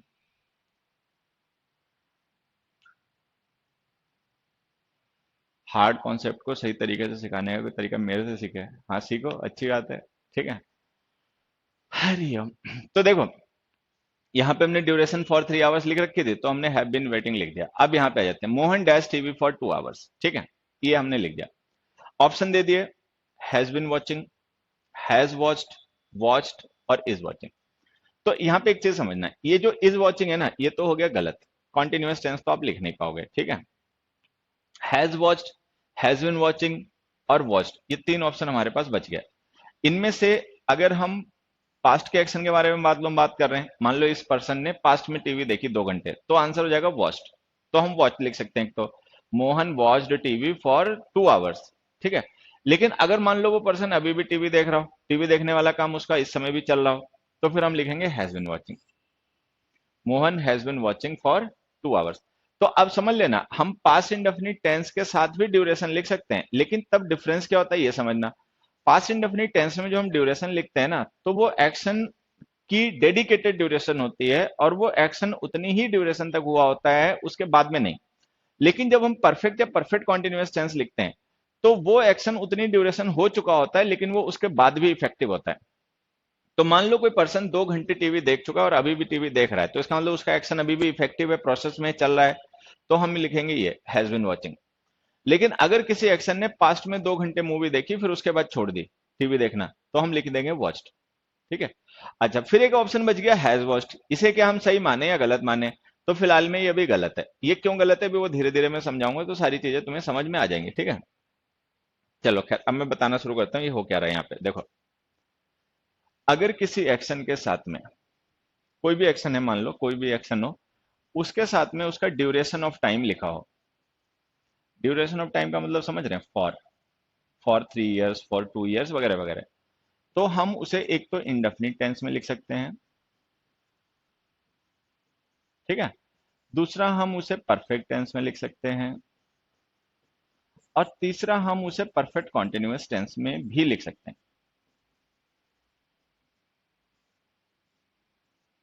ठीक। डिफरेंस क्या होता है समझना। जब हम उस एक्शन को इंडेफिनिट टेंस में लिखते हैं, तो वो एक हैबिट होती है, एक फैक्ट, मतलब हैबिट नहीं, सॉरी हैबिट गलत कह गया, फैक्ट होता है। तो वो एक फैक्ट होता है, और वो ड्यूरेशन उसकी एक डेडिकेटेड ड्यूरेशन होती है, जो उतने तक ही हुआ होता है, ना उससे कम ना उससे ज्यादा। लेकिन जब हम परफेक्ट और परफेक्ट कॉन्टिन्यूअस टेंस लिखते हैं, तो वो एक्शन इनकम्प्लीट स्टेट का होता है, और वो उतनी ड्यूरेशन अचीव कर चुका होता है, लेकिन उसके बाद भी उसे इफेक्टिव रहना होता है, ठीक है। अभी बातें मैं तुम्हें एग्जाम्पल से समझाता हूँ, ऐसा समझना। जैसे हमने लिखा ही स्लीप्स फॉर 3 आवर्स, ठीक है। दूसरा मैंने लिखा ही हैज बीन, या हैज बीन क्या, हैज स्लेप्ट लिख देते हैं पहले, he has slept for 3 hours, ठीक है। और हम लिख देते हैं he has been sleeping for 3 hours. अब यहां पे समझना, ये इंडेफिनिट टेंस है, ये परफेक्ट टेंस है, और ये परफेक्ट कॉन्टिन्यूअस टेंस है, और ये तीनों सही है, मतलब ये भी सही है, ये भी सही है, ये भी सही है। बस इनकी डिफरेंस समझना, इनमें डिफरेंस क्या है। ही स्लीप्स फॉर 3 आवर्स जो है ना, ये एक फैक्ट है, ये उसकी हैबिट है कि वो जब भी सोता है तो 3 घंटे ही सोता है, मतलब ये एक फैक्ट हो गया, एक हैबिट हो गई उसकी, कि जब भी वो सोता है तो 3 घंटे ही सोता है, ना 4 घंटे सोता है ना 2 घंटे सोता है। चलो ये सही हो गया। He has slept for 3 hours और he has been sleeping for 3 hours का मतलब क्या माने? इनका मतलब हमें ये मानना पड़ेगा, ये एक इनकम्प्लीट एक्शन है, इनकम्प्लीट। इनकम्प्लीट का मतलब कोई पर्सन ऐसा है जो पास्ट के 3 घंटों से लेके प्रेजेंट के टाइम तक सो रहा है, मतलब उसको 3 घंटे सोते हुए हो गए, ठीक है। ये हैज स्लेप्ट और हैज बिन स्लीपिंग का मतलब मीनिंग है।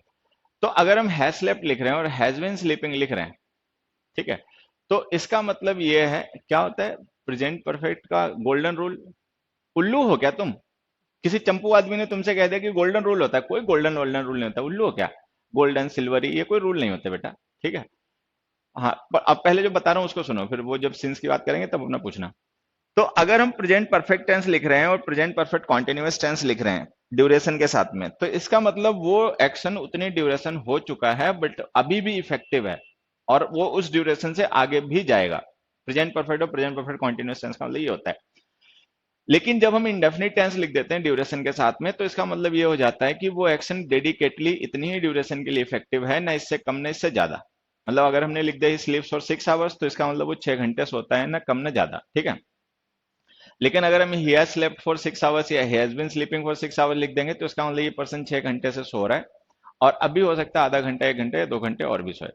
तो इससे ये पता चलता है कि एक्शन अभी इनकम्प्लीट है, ठीक है, केवल इतनी ड्यूरेशन कंप्लीट हो गई और आगे चलता रहेगा, ठीक। अब हमें समझना है कि परफेक्ट टेंस अगर हम लिख रहे हैं तो एक्शन तो कंप्लीट हो जाना चाहिए, तो इनकम्प्लीट हम उसे क्यों कह रहे हैं भाई? अगर हम ये लिख रहे हैं he has slept for 3 hours, तो हमें इसका मतलब ये मानना चाहिए कि वो 3 घंटे सोया था। परफेक्ट टेंस का मतलब हम इसे ये क्यों मान रहे कि 3 घंटे से सो रहा है, तो मैं बताता हूँ ऐसा हम क्यों मान रहे हैं। देखो, अगर मान लो कोई एक्शन पास्ट में 3 घंटे सोया, फिर उसके बाद जग गया, तो हम उसको लिखेंगे पास्ट इंडेफिनिट टेंस में, ही स्लेप्ट फॉर 3 आवर्स, ठीक है। इसका मतलब हो जाएगा वो 3 घंटे पास्ट में सोया, उसके बाद में जग गया। लेकिन प्रेजेंट परफेक्ट टेंस अगर हम लिख रहे हैं, तो इसका मतलब ये है कि वो पर्सन 3 घंटे से अभी भी सो रहा है। अब रह गई बात ये कि हम ऐसा क्यों माने, ठीक है, कि भाई परफेक्ट टेंस जो होता है वो कंप्लीशन शो करता है, हम ये क्यों माने कि वो अभी भी सो रहा है। तो मैं बताता हूँ ऐसा हम क्यों मानते हैं, क्योंकि कंप्लीशन वो टाइम का होता है। He has slept for 3 hours का मतलब ये है कि 3 आवर्स कंप्लीट हो गए हैं उसको सोते हुए, लेकिन अभी वो एक्शन अभी भी इफेक्टिव है। जैसे मान लो मैं पढ़ा रहा हूँ 4 घंटे से, तो मैं कह दूंगा I have taught for 4 hours, कि मैं 4 घंटे पढ़ा चुका हूं, तो इसका मतलब I am still teaching and this duration has got completed, कि ये ड्यूरेशन मुझे पढ़ाते पढ़ाते 4 घंटे की कंप्लीट हो गई। तो प्रेजेंट परफेक्ट टेंस जब हम लिख देते हैं ड्यूरेशन के साथ में, तो वो कंप्लीशन एक्शन का नहीं, वो कंप्लीशन ड्यूरेशन का होता है, कि वो उतनी ड्यूरेशन कंप्लीट हो गई, but action still remains in effective, कि एक्शन अभी भी इफेक्टिव है। और अगर मान लो किसी वजह से वो एक्शन भी कंप्लीट हो गया हो और ड्यूरेशन भी कंप्लीट हो गई हो, ठीक है, तो पास्ट इंडेफिनिट टेंस लिखो। ये तो हमने पढ़ा कि पास्ट के एक्शन पास्ट इंडेफिनिट में लिखे जाते हैं। मान लो कोई पर्सन अभी भी कोई काम कर रहा है पास्ट से लेकर अब तक, तो हम प्रेजेंट परफेक्ट और प्रेजेंट परफेक्ट कॉन्टिन्यूअस लिखेंगे। अब मान लो कोई एक्शन ऐसा है कि जो केवल पास्ट में हुआ था, पास्ट में ही खत्म हो गया, प्रेजेंट में उसकी कोई कंटिन्यूटी नहीं है, तो हम उसको पास्ट इंडेफिनिट टेंस में लिख देंगे। तो हम लिख देंगे ही स्लेप्ट फॉर 3 आवर्स। तो ये बातें तुम्हें ध्यान रखनी है कि किसी एक्शन के साथ में अगर उसकी ड्यूरेशन लिखी हुई है, तो हम उसे इंडेफिनिट टेंस में लिख सकते हैं अगर वो उतनी ही ड्यूरेशन के लिए फैक्ट है, या हम उसे परफेक्ट और परफेक्ट कॉन्टिन्यूअस टेंस में भी लिख सकते हैं। डिफरेंस ये होता है कि जब हम परफेक्ट और परफेक्ट कॉन्टिन्यूअस टेंस में लिखते हैं, तो वो एक्शन इनकम्प्लीट होता है जो उतनी ड्यूरेशन तक हो चुका होता है और आगे भी चलना होता है उसे, ठीक है। परफेक्ट टेंस में हम इसलिए लिखते हैं एक्शन को क्योंकि हमें ड्यूरेशन कंप्लीशन का शो करना होता है, मतलब हमें कंप्लीशन ऑफ ड्यूरेशन शो करना होता है कि इतनी ड्यूरेशन इस काम को होते हुए कंप्लीट हो चुकी है, लेकिन एक्शन अभी भी इनकम्प्लीट है, ठीक है। खैर, दो एग्जांपल लिखता हूं, उनसे समझना। देखो, हमने लिखा he has taught for 3 hours और he has been teaching for 3 hours. तो मैं तुम्हें ये समझाना चाह रहा हूं कि ये जो हमने परफेक्ट टेंस लिखा है और परफेक्ट कॉन्टिन्यूअस टेंस लिखा है ड्यूरेशन के साथ में, ये दोनों ही सही है, ठीक है। और दोनों ही एक ऐसे एक्शन को रेफर कर रहे हैं जो अभी भी हो रहा है, मतलब जो अभी भी इफेक्टिव है। He has taught for 3 hours हम लिख के एक्शन को नहीं, ड्यूरेशन के कंप्लीशन को रेफर कर रहे हैं कि 3 घंटे उसको पढ़ाते हुए हो चुके हैं। मतलब देखो, 1 घंटा ये हो गया, दूसरा घंटा ये हो गया, तीसरा घंटा ये हो गया, और चौथा अभी चल रहा है, इफेक्टिव है, ठीक है। तो ये हम कंप्लीशन यहाँ पे टाइम का शो कर रहे हैं कि इतना टाइम इस काम को होते हुए कंप्लीट हो गया, लेकिन काम अभी भी चल रहा है, ठीक है। लेकिन अगर मान लो हमें टाइम के कंप्लीशन को रेफर ही ना करना हो, तो प्रेजेंट परफेक्ट टेंस यूज किए जाते हैं, वो यूज करो। तो अगर हमें काम की कंटिन्यूटी को रेफर करना है तो प्रेजेंट परफेक्ट टेंस, अगर हमें जितना काम हो चुका है उस ड्यूरेशन को रेफर करना हो तो प्रेजेंट परफेक्ट टेंस, ठीक है। तो कुल मिला के दोनों एक ही होते हैं, चाहे ये लिखो चाहे वो लिखो। मीनिंग सेम, बिल्कुल बेटा, बिल्कुल मीनिंग सेम, ठीक है। जो जब ये तुम्हें बातें समझ में आ जाए कि ड्यूरेशन के साथ में प्रेजेंट परफेक्ट और प्रेजेंट परफेक्ट कॉन्टिन्यूअस दोनों ही रेफर करते हैं ऐसे एक्शंस को जो अभी भी इफेक्टिव हैं उतनी ड्यूरेशन हो जाने के बाद, ठीक है। लेकिन जब हम इंडेफिनिट टेंस लिखते हैं तो ये शो करते हैं कि एक्शन केवल इतनी ड्यूरेशन के लिए वैलिड है, ना इससे कम ना इससे ज्यादा, ठीक है। अच्छा, हैज वॉच्ड क्यों नहीं लिखा वो भी मैं आगे बताऊंगा। अब देखो 15th क्वेश्चन पे आ जाओ। These employees have been belonging to this company for 5 years, ठीक है। हमने लिख दिया these companies have been belonging to this company for 5 years। जिन बच्चों के दिमाग में कोई छोटा मोटा कंफ्यूजन रह गया होगा ना, वो यहाँ से खत्म हो जाएगा इस एग्जाम्पल से, ठीक है। अब देखो, मान लो कोई कंपनी में कोई एम्प्लॉयज हैं 5 साल से काम कर रहे हैं, तो हमने कह दिया this companies have been belonging to this company, this employees have been belonging to this company for 5 years, ठीक है। तो ये सही है। लेकिन एक चीज ध्यान देना, अगर तुम्हें अब तक ध्यान रह गया हो, तो हमने वर्ब चैप्टर में पढ़ा था कि जो बिलोंग वर्ब होती है ना, ये नॉन एक्शन वर्ब होती है। नॉन एक्शन का मतलब बिलोंग करना कोई एक्टिविटी नहीं है, नॉन एक्शन वर्ब है। नॉन एक्शन वर्ब होने की वजह से हमें इसे कॉन्टिन्यूअस टेंस में नहीं लिखना चाहिए। अच्छा, जो वर्ब कॉन्टिन्यूअस टेंस में नहीं लिखी जाती हैं वो परफेक्ट कॉन्टिन्यूअस टेंस में भी नहीं लिखी जाती हैं। तो जो हमने have been belonging perfect continuous tense लिखा ना बच्चे, ये गलत है, इसको परफेक्ट टेंस में लिखो, हैव बिलोंग।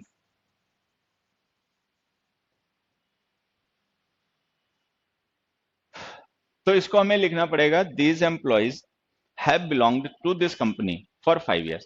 अभी जो हमने हैव बिलोंग लिखा ना, ध्यान से देखो, ये प्रेजेंट परफेक्ट टेंस है। अब इस प्रेजेंट परफेक्ट टेंस का मतलब हम क्या मान लें कि अभी ये एम्प्लॉइज इस कंपनी में काम नहीं करते क्या? ठीक है, ऐसा नहीं है, ये आज भी काम करते हैं इस कंपनी में।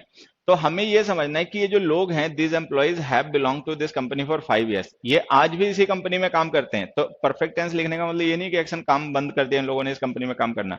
ये आज भी इस कंपनी में काम करते हैं और यहाँ पे काम करते हुए इन्होंने इतनी ड्यूरेशन कंप्लीट कर ली, 5 year इनके पूरे हो गए काम करते करते, लेकिन काम करना बंद नहीं किया, आज भी कर रहे हैं। ठीक है, तो यहाँ पे ध्यान देना, प्रेजेंट परफेक्ट टेंस जो होता है वो इनकम्प्लीशन भी रेफर करता है अगर हम उसको ड्यूरेशन ऑफ टाइम के साथ में लिखें तो। ठीक है, तो ये जो हमने हैव बिलोंग लिखा है ना, ये इनकम्प्लीशन है, ये कंप्लीशन नहीं है। ऐसा नहीं कि वो बिलोंग नहीं करते, वो आज भी बिलोंग करते हैं। तो इसका मतलब ये अभी भी चलता जा रहा है, उनका मतलब रिलेशन आज भी कंपनी से बना हुआ है। ठीक है, तो ये प्रेजेंट परफेक्ट टेंस को अगर हम ड्यूरेशन के साथ में लिखें तो ये इनकम्प्लीशन भी शो करता है। ठीक है, लेकिन जब हम प्रेजेंट परफेक्ट टेंस में ड्यूरेशन लिख देते हैं तो वो कंप्लीशन ड्यूरेशन का होता है, एक्शन का नहीं। और जो वर्ब्स कॉन्टिन्यूअस टेंस में नहीं लिखी जाती हैं वो परफेक्ट कॉन्टिन्यूअस टेंस में भी नहीं लिखी जाती हैं, उनको हमेशा परफेक्ट टेंस में ही लिखना पड़ता है। तो वो जो परफेक्ट टेंस होता है वही परफेक्ट कॉन्टिन्यूअस टेंस का सब्स्टिट्यूट बन जाता है, ये ध्यान रखना है। ठीक है, जब ये बातें तुम्हें समझ में आ गई हो तो इनमें से बताओ कौन सा सही। देखो, यहाँ पे हमने प्रेजेंट इंडेफिनिट टेंस लिखा इज, और यहाँ पे लिखा प्रेजेंट परफेक्ट हैज बीन। यहाँ पे हमने इज लिखा प्रेजेंट इंडेफिनिट, यहाँ पे हैज बीन लिखा प्रेजेंट परफेक्ट। ठीक है, ड्यूरेशन दोनों में ही दे रखी है, फॉर अ वीक ड्यूरेशन यहाँ भी दे रखी है और फॉर अ वीक ड्यूरेशन यहाँ भी दे रखी है। अब हमें ये पता करना है कि इन दोनों सेंटेंसेस में हमें कौन सा टेंस इस वर्ब का यूज करना चाहिए, इज यूज करना चाहिए प्रेजेंट इंडेफिनिट या हैज बीन यूज करना चाहिए प्रेजेंट परफेक्ट। ठीक है, चलो ये बताओ।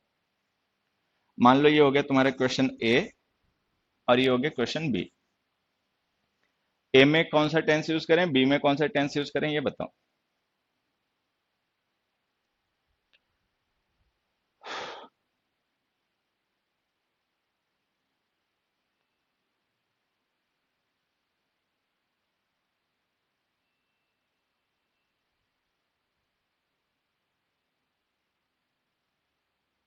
छोटा सा एक्सीडेंट हो गया, क्या हो गया बेटा?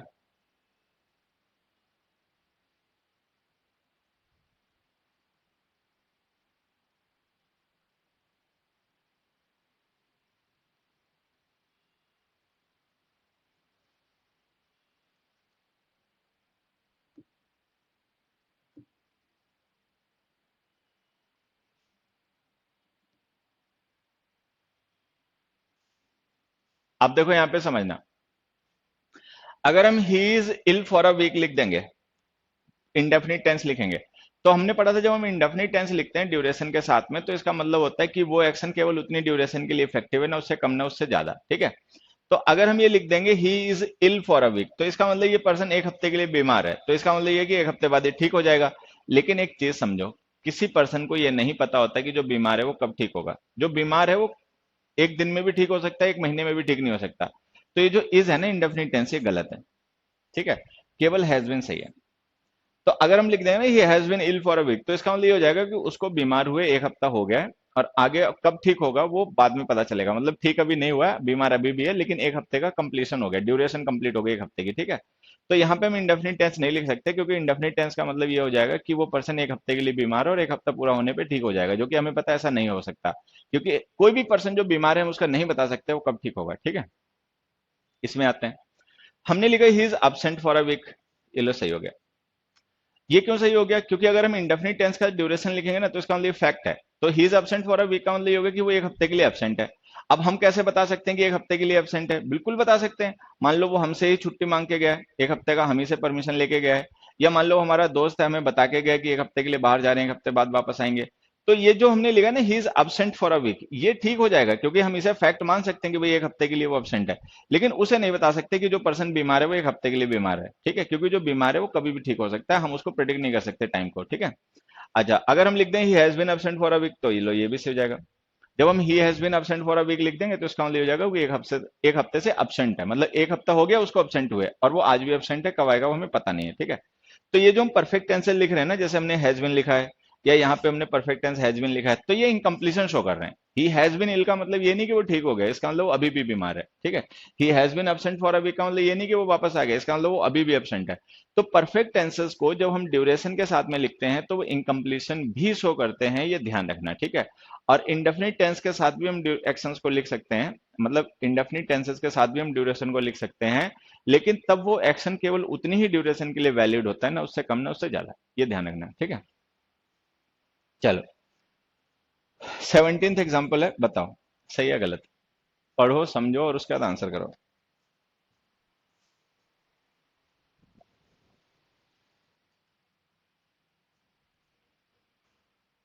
17th क्वेश्चन को बेटा आंसर करो।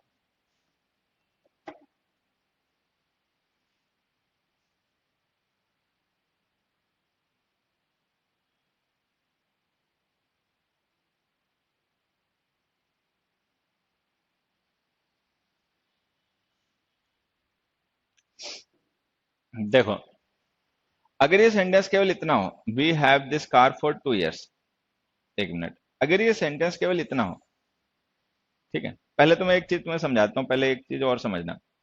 ये जो हमने हैव लिखा है ना, ये वर्ब है, ठीक है। वर्ब के मैं टेंस लिखता हूँ इसे। ये जो हैव हमने लिखा है ना, ये वर्ब की फर्स्ट फॉर्म है और ये प्रेजेंट इंडेफिनिट टेंस है, ठीक है। और हमने देखो यहाँ पे ड्यूरेशन लिख रखी है फॉर 2 years, ठीक। और अगर ये सेंटेंस केवल इतना हो, we have this car for 2 years, तो ये सही है, ठीक है। Have present indefinite tense verb है, ठीक है। और फॉर 2 years ड्यूरेशन है, तो हमने पढ़ा कि हम इंडेफिनिट टेंस के साथ भी ड्यूरेशन लिख सकते हैं। इसका मतलब ये होता है कि वो एक्शन केवल उतनी ड्यूरेशन के लिए वैलिड है, कम या ज्यादा नहीं। तो अगर हम केवल इतना लिख दें ना, we have this car for 2 years, तो ये सही हो जाएगा। इसका मतलब ये हो जाएगा कि ये कार हमारे पास 2 साल के लिए है, मतलब 2 साल बाद ये कार हमारे पास नहीं रहेगी। अब हमें पहले से कैसे पता कि नहीं रहेगी, कई वजह हो सकती है। मान लो कोई कार है हमारी, मान लो पेट्रोल कार है, या कोई मतलब कोई कार है, उसका रजिस्ट्रेशन एक्सपायर हो जाएगा 2 साल बाद, तो 2 साल तक जब तक उसका लाइसेंस वैलिड है, जब तक उसका मतलब रजिस्ट्रेशन वैलिड है, हम उसे यूज कर रहे हैं। रजिस्ट्रेशन जब उसका एक्सपायर हो जाएगा तो कार हमें बंदी करनी पड़ेगी यूज करना, तो एक तो ऐसे पता चल सकता है। दूसरा, मान लो हमारा कोई फ्रेंड गया विदेश 2 साल के लिए और अपनी कार हमें देगा कि 2 साल बाद वापस आएंगे तो ले लेंगे, तो हमें पता है कि हमारे पास 2 ही साल रहनी है, उसके बाद नहीं रहनी है, ठीक है। या मान लो हम ही विदेश कहीं चले गए और हमारी कंपनी ने हमें वहां पे कार दे दी और 2 साल के लिए हमारी वहां पोस्टिंग हुई है, तो 2 साल तक हम वहां हैं, तब तक हमारे पास वो कार है, जब वापस जाएंगे तो कार छूट जाएगी वहीं। तो मतलब ये सेंटेंस सही हो सकता है, we have this car for 2 years, ठीक है। खैर आगे थोड़ा देखो, पढ़ो क्या लिखा हुआ है, and I will use it for a few years मोर, कि अब मैं इसे कुछ और भी साल यूज करूंगा। तो इससे पता समझ में क्या है, इससे ये समझ में आया कि ये कार इसके पास केवल 2 साल के लिए नहीं है, ये 2 साल से ज्यादा भी रहेगी। तो इसका मतलब 2 साल हो चुके हैं इस कार को इसके पास, और ये एक्शन आगे भी चलता रहेगा, ठीक है। तो अगर कोई एक्शन दी गई ड्यूरेशन से आगे भी कंटिन्यू रहे, उससे आगे भी चलता रहे, तो हमें उसे लिखना चाहिए परफेक्ट कॉन्टिन्यूअस टेंस में, ठीक है, परफेक्ट कॉन्टिन्यूअस टेंस में। तो कायदे से हमें इसको परफेक्ट कॉन्टिन्यूअस टेंस में लिखना चाहिए। लेकिन फिर हमने वर्ब चैप्टर में पढ़ा था कि हैव वर्ब जो पोजीशन शो करती है तो इसका कॉन्टिन्यूअस टेंस बनता नहीं है। अब अगर कॉन्टिन्यूअस नहीं बनता है तो परफेक्ट कॉन्टिन्यूअस भी नहीं बनेगा, तो हमें इसका परफेक्ट टेंस बनाना पड़ेगा। परफेक्ट टेंस बनाओगे तो लिखना पड़ेगा हैव हैड। भाई हैव वर्ब को प्रेजेंट परफेक्ट टेंस में लिखोगे तो हैव के साथ थर्ड फॉर्म लिखनी पड़ेगी, और हैव की थर्ड फॉर्म हैड होती है, तो ये लिखना पड़ेगा हैव हैड। तो हमारा आंसर ये हो गया, we have had this car for 2 years and shall use it for few years more. We have had this car for 2 years and, आज प्रैक्टिस क्लास लगेगी बेटा, हाँ 8:45 से आज प्रैक्टिस क्लास है। तो जाएगा we have had this car for 2 years and shall use it a few years more. फिर से एक बार बता रहा हूं, ध्यान से सुनना मेरी बात को। अगर कोई एक्शन एक पर्टिकुलर ड्यूरेशन के लिए ही इफेक्टिव है, ना वो उस ड्यूरेशन से कम इफेक्टिव रहेगा ना उससे ज्यादा इफेक्टिव रहेगा, तो हम उसे लिख देते हैं इंडेफिनिट टेंस में। लेकिन अगर मान लो कोई एक्शन ऐसा है जो उस ड्यूरेशन जो उसके साथ लिखी गई है उसके आगे भी इफेक्टिव रहेगा, तो हमें उसको लिखना चाहिए परफेक्ट कॉन्टिन्यूअस टेंस में। लेकिन कुछ वर्ब्स ऐसी होती हैं जिनका कॉन्टिन्यूअस टेंस बनता नहीं है, उनका परफेक्ट कॉन्टिन्यूअस भी नहीं बनता, तो उनको परफेक्ट टेंस में लिख दिया करो। अब जैसे हैव वर्ब है ना, इसका कॉन्टिन्यूअस टेंस नहीं बनता, तो परफेक्ट कॉन्टिन्यूअस नहीं बनेगा, तो इसको परफेक्ट टेंस में लिख दो, ठीक है।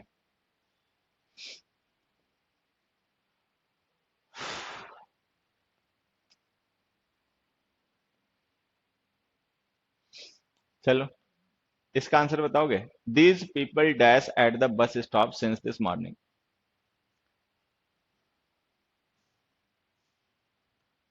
हाँ बेटा, PQRS है, वोकैब वगैरह है, इसके लिए वो प्रैक्टिस बैच ज्वाइन कर लो, उसी में हुआ करेगा, ठीक है।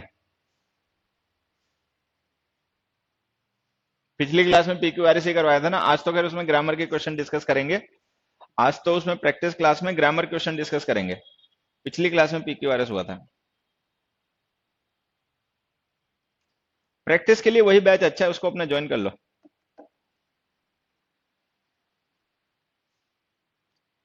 बेटा सिंगुलर सब्जेक्ट होगा तो हैज लिख देंगे, हैज हेड लिख देंगे। मान लो अगर सिंगुलर सब्जेक्ट हुआ तो हम हैज हेड लिखेंगे, प्लूरल है तो हैव हेड लिख दिया। खैर, अब देखो मैं यहाँ पे एक छोटी सी बात तुम्हें पहले समझा देता हूँ, फिर ये क्वेश्चन एक्सप्लेन करूंगा। अभी हमने पढ़ा कि किसी एक्शन के साथ में अगर उसकी ड्यूरेशन ऑफ टाइम लिखी हो तो हम उसको इंडेफिनिट टेंस में भी लिख सकते हैं, ठीक है। हम उसको परफेक्ट टेंस में भी लिख सकते हैं और परफेक्ट कॉन्टिन्यूअस टेंस में भी लिख सकते हैं। अब एक दूसरी चीज समझ लो। मान लो किसी एक्शन के साथ में उसका पॉइंट ऑफ टाइम लिखा हो, सिंस मंडे, सिंस ट्यूसडे, ठीक है। तो हम उसको परफेक्ट टेंस में लिख सकते हैं, ठीक है, और परफेक्ट कॉन्टिन्यूअस टेंस में लिख सकते हैं।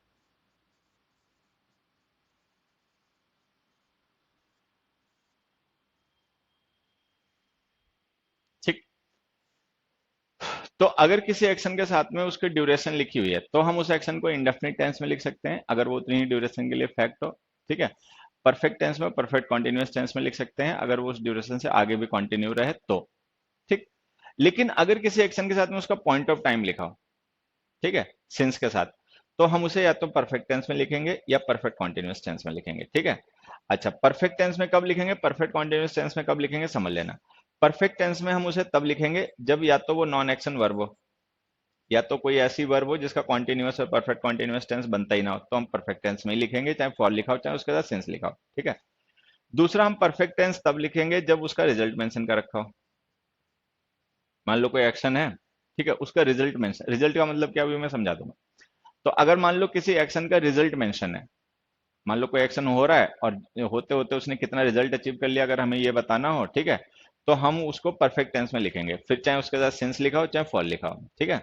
या कोई वर्ब मान लो ऐसी हो जो नॉन एक्शन कैटेगरी की हो, उसका कॉन्टिन्यूअस है, परफेक्ट कॉन्टिन्यूअस टेंस ना बनता हो, तो उसको भी परफेक्ट टेंस में लिखना पड़ेगा, चाहे उसके साथ सिंस लिखा हो चाहे फॉर लिखा हो, ठीक है।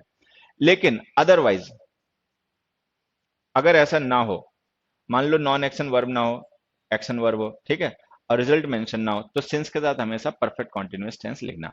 मतलब फॉर के साथ तो देखो, मैं एक बार थोड़ा सा तुम हो सकता है कंफ्यूज हो जाओ, तो मैं फिर से एक बार रिपीट करके समझा देता हूँ, ध्यान से सुनना।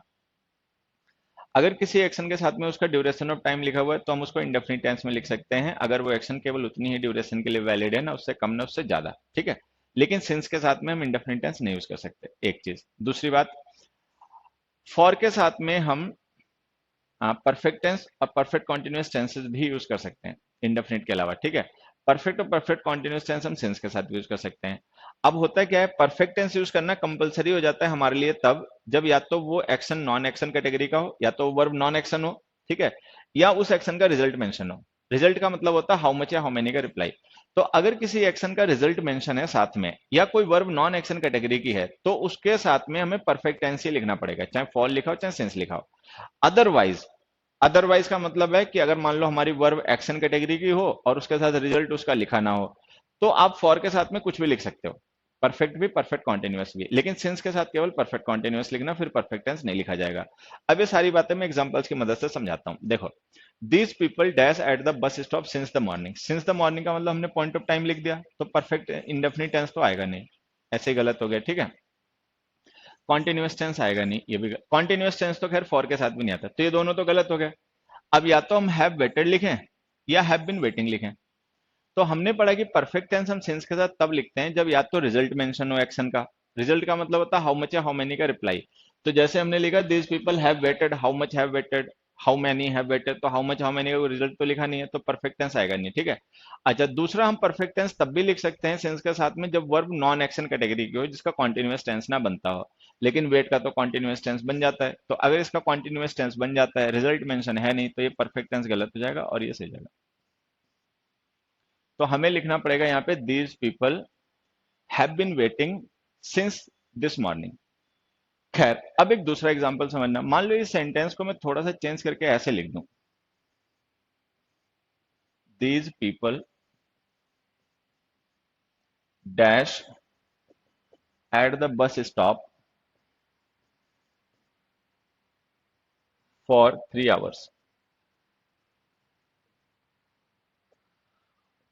अब देखो, ये जो हमने सिंस दिस मॉर्निंग लिखा ना, ये पॉइंट है, ठीक है। फॉर 3 आवर्स लिखा, ये ड्यूरेशन है,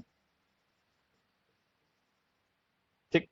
तो अगर हम यहाँ पे ड्यूरेशन लिख दें, तो हम दोनों ही लिख सकते हैं। दोनों का मतलब परफेक्ट टेंस भी लिख सकते हैं, हैव वेटेड, ठीक है, और परफेक्ट कॉन्टिन्यूअस टेंस भी लिख सकते हैं, हैव बीन वेटिंग।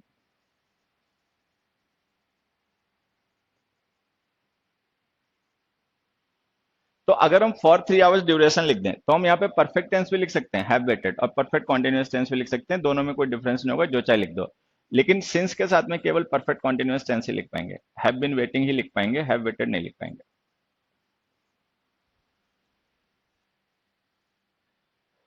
अब देखो, मैं बता देता हूं ऐसा क्या होता है कि हम फॉर के साथ में परफेक्ट टेंस लिख देते हैं बिना रिजल्ट के भी, जबकि सिंस के साथ नहीं लिख पाते, ठीक है। हम फॉर के साथ में परफेक्ट टेंस लिख देते हैं, अगर तुम्हें अब तक ध्यान रहा हो, कंप्लीशन ऑफ ड्यूरेशन शो करने के लिए। हमने यही पढ़ा था ना कि भाई हम प्रेजेंट परफेक्ट टेंस का यूज ड्यूरेशन के साथ कर रहे हैं और रिजल्ट लिखा नहीं है, तो हम परफेक्ट टेंस क्यों लिख रहे हैं जब एक्शन इनकम्प्लीट है। तो हमने पढ़ा कि प्रेजेंट परफेक्ट टेंस जो हम ड्यूरेशन के साथ लिखते हैं, एक्चुअल में वो कंप्लीशन ड्यूरेशन का हम शो कर रहे होते हैं कि इतनी ड्यूरेशन कंप्लीट हो गई, तो वो perfect tense completion of duration show कर रहा होता है, ना कि कंप्लीशन ऑफ एक्शन। तो यही काम हम सिंस के साथ क्यों नहीं कर लेते। सिंस के साथ भी हम मान लो लिख दें और हम कह दें कि कंप्लीशन ऑफ टाइम हो गया। लेकिन अब ध्यान देना कि जो सिंस होता है ना, वो टाइम के पॉइंट को रेफर करता है। अच्छा, पॉइंट का मतलब होता है डायमेंशनलेस फिगर। पॉइंट का मतलब होता है कि जिसकी कोई डायमेंशन ना हो, जिसमें कोई लेंथ ब्रेथ हाइट कुछ ना हो, तो उसका फिर कंप्लीशन नहीं हो सकता। तो सिंस के साथ लिखा गया टाइम जो होता है ना, वो पॉइंट होता है। फॉर के साथ लिखा गया टाइम जो होता है, ड्यूरेशन होता है, ठीक है। तो सिंस के साथ लिखा गया टाइम चूंकि पॉइंट होता है, तो हम उसका कंप्लीशन शो नहीं कर सकते, क्योंकि पॉइंट का कंप्लीशन नहीं हो सकता, उसमें कोई लेंथ ब्रेथ होती नहीं है, ठीक है। पॉइंट की डायमेंशन तुम मतलब पॉइंट की डेफिनेशन तुम लोगों ने मैथ्स में पढ़ी होगी कि point is a circle of zero radius, ठीक है। तो पॉइंट में असल में कोई लेंथ ब्रेथ हाइट, उसमें कोई डायमेंशन होती नहीं जो हम कंप्लीशन शो करें। लेकिन फॉर के साथ लिखा गया टाइम ड्यूरेशन होता है। ड्यूरेशन का हम कंप्लीशन शो कर सकते हैं। जैसे मान लो एन आवर 60 मिनट्स होता है, तो 60 मिनट्स कंप्लीट होने का मतलब एन आवर कंप्लीट हो गया। तो ड्यूरेशन का कंप्लीशन हम शो कर सकते हैं, पॉइंट का कंप्लीशन शो नहीं कर सकते।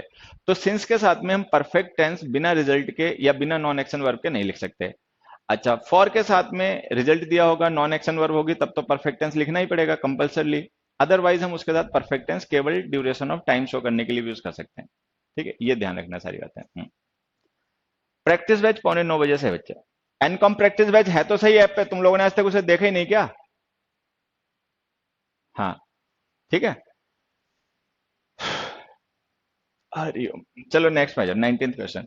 ही has been watching 2 movies since this morning. अब देखो, यहां पे हमने सिंस लिखा दिस मॉर्निंग, तो सिंस दिस मॉर्निंग का मतलब ये पॉइंट हो गया, ठीक है। अब एक चीज समझना, मान लो अगर यहाँ पे टू ना लिखा हो, तो ये सेंटेंस सही है। He has been watching movies since this morning, कि सुबह से मूवीज देख रहा है। तो मूवी देखना ना एक एक्शन है, मूवी देखना एक एक्शन है। मान लो कोई पर्सन सुबह से मूवी देखे जा रहा है, तो सुबह से उसने कोई काम करना शुरू किया और वो काम अभी भी चल रहा है, तो हमने यहाँ पे परफेक्ट कॉन्टिन्यूअस टेंस लिख दिया, ये सही है, ठीक है। तो अगर ये टू ना लिखा होता है, सेंटेंस सही है, he has been watching movie since morning. लेकिन अगर मान लो हम यहाँ पे टू लिख दें, तो टू देखो, मूवी देखना एक काम है और टू मूवीज जो है उसका रिजल्ट है। तो ये जो हमने टू लिखा ना, ये हाउ मैनी का रिप्लाई है। जो बच्चे अभी तक ना समझ पाए उन्हें बता देता हूँ, रिजल्ट का मतलब हाउ मैनी या हाउ मच का रिप्लाई है। रिजल्ट का मतलब है हाउ मच या हाउ मैनी का रिप्लाई, ठीक है। तो जो टू है ना, ये रिजल्ट है हाउ मैनी का रिप्लाई। मान लो कोई सुबह से मूवी देख रहा है, तो मूवी देखना है तो एक्शन है। अच्छा, कितनी मूवी देख ली वो रिजल्ट है। तो जो टू है ना, ये रिजल्ट है।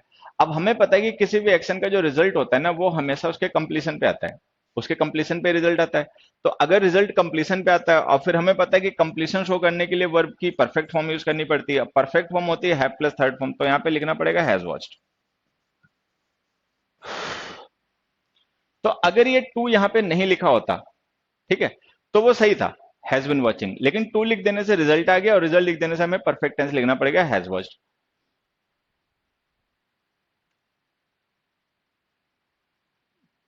तुम लोग वास्तव में भैया बहुत हिले हुए हो। मैंने बताया नहीं था तुम लोगों को जो practice batch Encom practice batch बनाया उसके लिए पे नहीं करना है। ठीक है, बताया था वो, उसमें देखो 500 उसमें फीस लिखी हुई है, लेकिन आप उसको बिना 500 पे किए भी ज्वाइन कर सकते हो, उसमें कूपन कोड के थ्रू आप उस बैच को ज्वाइन कर सकते हो। प्रैक्टिस लिखना है कैपिटल लेटर्स में, PRACTIC, वो वहां पे लिखा हुआ है, ठीक है। उस कूपन को अप्लाई करके भी उस बैच को ज्वाइन कर सकते हो, वो वहां पे बता रखा है। तुम लोग इतने हो, तुम्हें कुछ पता ही नहीं। देखिए ना क्लास, हाँ उसमें चलती हैं। तो देखो, तो अगर ये टू नहीं लिखा होता तो वो परफेक्ट कॉन्टिन्यूअस टेंस ठीक होता है, चूंकि टू लिख दिया तो रिजल्ट है, तो परफेक्ट टेंस बनाना पड़ा। अब इस परफेक्ट टेंस का मतलब समझना क्या हुआ, इसका मतलब हम क्या माने कि उसने दो मूवी देखने के बाद में मूवी देखना छोड़ दिया, कि अभी भी देख रहा है। तो इसका आंसर है कि अभी भी देख रहा है, दो कंप्लीट हो गई, अब तीसरी मूवी इसकी चल रही होगी। तो ये जो हमने परफेक्ट टेंस लिखा है ना, हैज वॉच टू मूवीज, तो इसका मतलब ये नहीं कि उसने मूवी देखना छोड़ दिया, इसका मतलब ये कि मूवी अभी भी देख रहा है, लेकिन दो मूवी के लिए एक्शन कंप्लीट हो गया, मतलब ये कंप्लीशन पार्सल है, एक पार्ट कंप्लीट हुआ है, टोटल एक्शन कंप्लीट नहीं हुआ। तो टू मूवीज के लिए एक्शन कंप्लीट हो गया, थर्ड मूवी चल रही है और वो इफेक्टिव है, ठीक है। नेक्स्ट देखो, this city is at the centre of many difficulties. अगर ये सेंटेंस केवल इतना हो तो ये सही है। दिस सिटी इज, इसका मतलब समझना, ये जो हमने इज लिखा है ना, ये वर्ब की फर्स्ट फॉर्म है और ये प्रेजेंट इंडेफिनिट टेंस है। तो अगर हम केवल इतना लिखें, this city is at the centre of many difficulties, तो ये सही है कि मान लो ये जो सिटी है यहाँ पे तो सारी परेशानियां हैं, मतलब सारी परेशानियों का केंद्र है, ये सारी मुसीबतें यहीं आती हैं जो आती हैं, ठीक है। तो एक फैक्ट हो गया और ये सही हो गया, लेकिन ध्यान से देखो यहाँ पे हमने सिंस द 15th सेंचुरी लिख रखा है, पॉइंट। अब हमने पढ़ा था कि किसी भी एक्शन के साथ में अगर उसका पॉइंट ऑफ टाइम लिखा होगा तो फिर हम उसे इंडेफिनिट टेंस में और कॉन्टिन्यूअस टेंस में नहीं लिख पाएंगे, या तो हम परफेक्ट टेंस में लिखेंगे या परफेक्ट कॉन्टिन्यूअस टेंस में लिखेंगे, ठीक है। अच्छा, अगर वो रिजल्ट दिया गया होगा, जैसे यहाँ पे देखो हमने टू मूवीज लिखा था ना, तो ये रिजल्ट था, तो रिजल्ट था तो इसीलिए हमने यहाँ पे परफेक्ट टेंस लिखा, क्योंकि रिजल्ट दे रखा है तो इसका मतलब एक्शन इतने रिजल्ट के लिए कंप्लीट है, तो हमने परफेक्ट टेंस लिख दी। अच्छा, यहाँ पे रिजल्ट नहीं दिया है, लेकिन ये जो हमने इज लिखी ना वर्ब, ये नॉन एक्शन वर्ब है, ये नॉन एक्शन वर्ब है। तो नॉन एक्शन वर्ब है तो इसका कॉन्टिन्यूअस टेंस नहीं बनेगा। अब कॉन्टिन्यूअस टेंस नहीं बनेगा तो परफेक्ट कॉन्टिन्यूअस टेंस भी नहीं बनेगा, तो हम इसको परफेक्ट टेंस में लिखेंगे, हैज बीन। तो मैं फिर से एक बार समझा देता हूं, ध्यान से सुनना। हमने इतनी देर में ये डिस्कस किया है कि अगर किसी एक्शन के साथ में उसका पॉइंट ऑफ टाइम लिखा होगा, जैसे सिंस दिस मॉर्निंग, यहाँ पे ये पॉइंट ऑफ टाइम है, सिंस द 15th सेंचुरी, ये भी पॉइंट ऑफ टाइम है। तो ऐसे एक्शंस को हमें या तो परफेक्ट टेंस में या परफेक्ट कॉन्टिन्यूअस टेंस में लिखना पड़ता है, ठीक है। अब पता कैसे चलता है कि परफेक्ट लिखें परफेक्ट कॉन्टिन्यूअस लिखें, तो उसके लिए मैं तुम्हें बार बार समझा रहा हूं कि परफेक्ट टेंस हमें तब जरूर लिखना पड़ता है जब वहां पे लिखी गई वर्ब नॉन एक्शन कैटेगरी की हो। अब जैसे यहाँ पे हमने वर्ब यूज की थी इज जो होती है वो बी की फॉर्म होती है, बी लिंकिंग वर्ब होती है, तो उसका कॉन्टिन्यूअस टेंस बनेगा नहीं, परफेक्ट कॉन्टिन्यूअस टेंस भी नहीं बनेगा, तो हमने परफेक्ट टेंस लिख दिया हैज बीन, ठीक है। लेकिन यहाँ पे हम देख रहे हैं जो वर्ब है वॉच, ये वॉच वर्ब तो नॉन एक्शन नहीं है, तो एक्शन वर्ब थी। तो अगर ये एक्शन वर्ब थी तो इसका परफेक्ट टेंस क्यों बना दिया, तो इसका इसलिए बना दिया क्योंकि इसका यहाँ पे रिजल्ट मेंशन कर रखा है। तो अगर रिजल्ट मेंशन कर रखा हो या वर्ब नॉन एक्शन कैटेगरी की हो तो सिंस के साथ में केवल परफेक्ट टेंस ही लिखना, अदरवाइज फिर परफेक्ट कॉन्टिन्यूअस टेंस लिखना, ठीक है, ये समझना।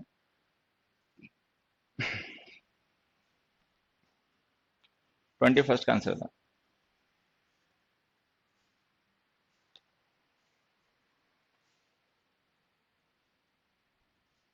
Mohan dash this house since 2015, owns, has been owning, has owned, is owning। 21st का आंसर बताओ बच्चे। सी, चलो हाँ। अब देखो सिंस 2015 लिख दिया, पॉइंट ऑफ टाइम, ठीक है। देखो मैं तुम्हें और भी तरीके से इसे समझा देता हूँ। मान लो इस सेंटेंस में ये सिंस 2015 ना लिखा हो, ठीक है, केवल इतना लिखा हो मोहन डैश दिस हाउस, तो हमारा आंसर क्या हो जाएगा, ओन्स। हैज बिन ओनिंग तो लिख नहीं सकते, क्योंकि ये ओन वर्ब जो होती है पोजेशन की वर्ब होती है, तो इसका कॉन्टिन्यूअस टेंस नहीं बनता, ठीक है। तो हमें लिखना पड़ेगा मोहन ओन्स दिस हाउस, या हमें लिखना पड़ेगा Mohan has owned this house, कि वो मालिक बन गया उसका, मान लो, ठीक है। तो इन दोनों में से कोई एक लिखना पड़ेगा, ये दोनों तो हो जाएंगे गलत, क्योंकि ऑन वर्ब जो होती है वो नॉन एक्शन वर्ब होती है, उसका कॉन्टिन्यूअस टेंस नहीं बनेगा। तो ए और सी में से कोई भी सही हो जाएगा अगर यहाँ पे पॉइंट ऑफ टाइम सिंस 2015 या 13 ना लिखा हो, चलो खैर। लेकिन हम देख रहे हैं हमने यहाँ पे पॉइंट ऑफ टाइम लिख रखा है, अगर हमने पॉइंट ऑफ टाइम लिख रखा है, ठीक है, तो इंडेफिनिट टेंस तो हम लिख नहीं सकते, ठीक है। कॉन्टिन्यूअस टेंस वैसे भी नहीं लिख सकते। अब या तो हम परफेक्ट टेंस लिखें या परफेक्ट कॉन्टिन्यूअस टेंस लिखें। तो हमने पढ़ा कि सिंस के साथ में हमें परफेक्ट टेंस तब लिखना पड़ता है जब या तो रिजल्ट दे रखा हो, जो कि यहाँ नहीं दे रखा है, या फिर वर्ब कॉन्टिन्यूअस टेंस में ना यूज होती हो, जो कि नहीं यूज होती, क्योंकि on verb non action verb होती है, इसका कॉन्टिन्यूअस टेंस नहीं बनता। तो अगर इसका कॉन्टिन्यूअस टेंस नहीं बनता तो ये बी ऑप्शन गलत हो गया, सी आंसर हो गया। ठीक है। अब मान लो मैं एक क्वेश्चन और अपनी तरफ से तुमसे पूछ लेता हूं। मान लो मैंने एक सेंटेंस पूछा, Mohan dash in this house since 2015। ठीक है। दूसरा हमने यहाँ पे लिख देते हैं एक और, चलो, Mohan dash in this house for 5 years। ठीक है। और इनके लिए कुछ ऑप्शंस दे देता हूं, देखो, lives, has lived, has been living. ठीक है। और एक डी भी लिख देता हूं, लिव्ड। और एक चलो ई भी लिख देता हूं, इज लिविंग। ठीक है। चलो आंसर बताओ जल्दी से। तो देखो, ये हो गया क्वेश्चन वन, इसको वन मान लेना, और ये हो गया क्वेश्चन टू। तो ये क्वेश्चन टू है, ये क्वेश्चन वन है। ऑप्शन है lives A, has lived B, has been living C, lived D, और इज लिविंग ई। चलो आंसर बताओ जल्दी से। फर्स्ट क्वेश्चन के आंसर बताओ, एबीसीडी में से कौन कौन से आंसर बन सकते हैं, और सेकंड के भी आंसर बताओ। सेकंड क्वेश्चन में कौन कौन से आंसर बन सकते हैं एबीसीडी।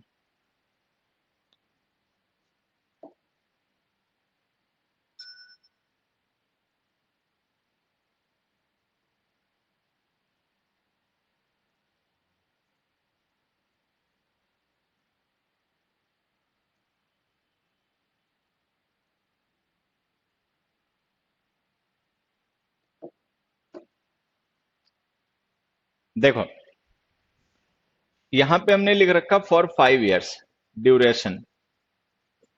ठीक है। यहां पर हमने लिख रखा सिंस 2015 पॉइंट। ठीक है।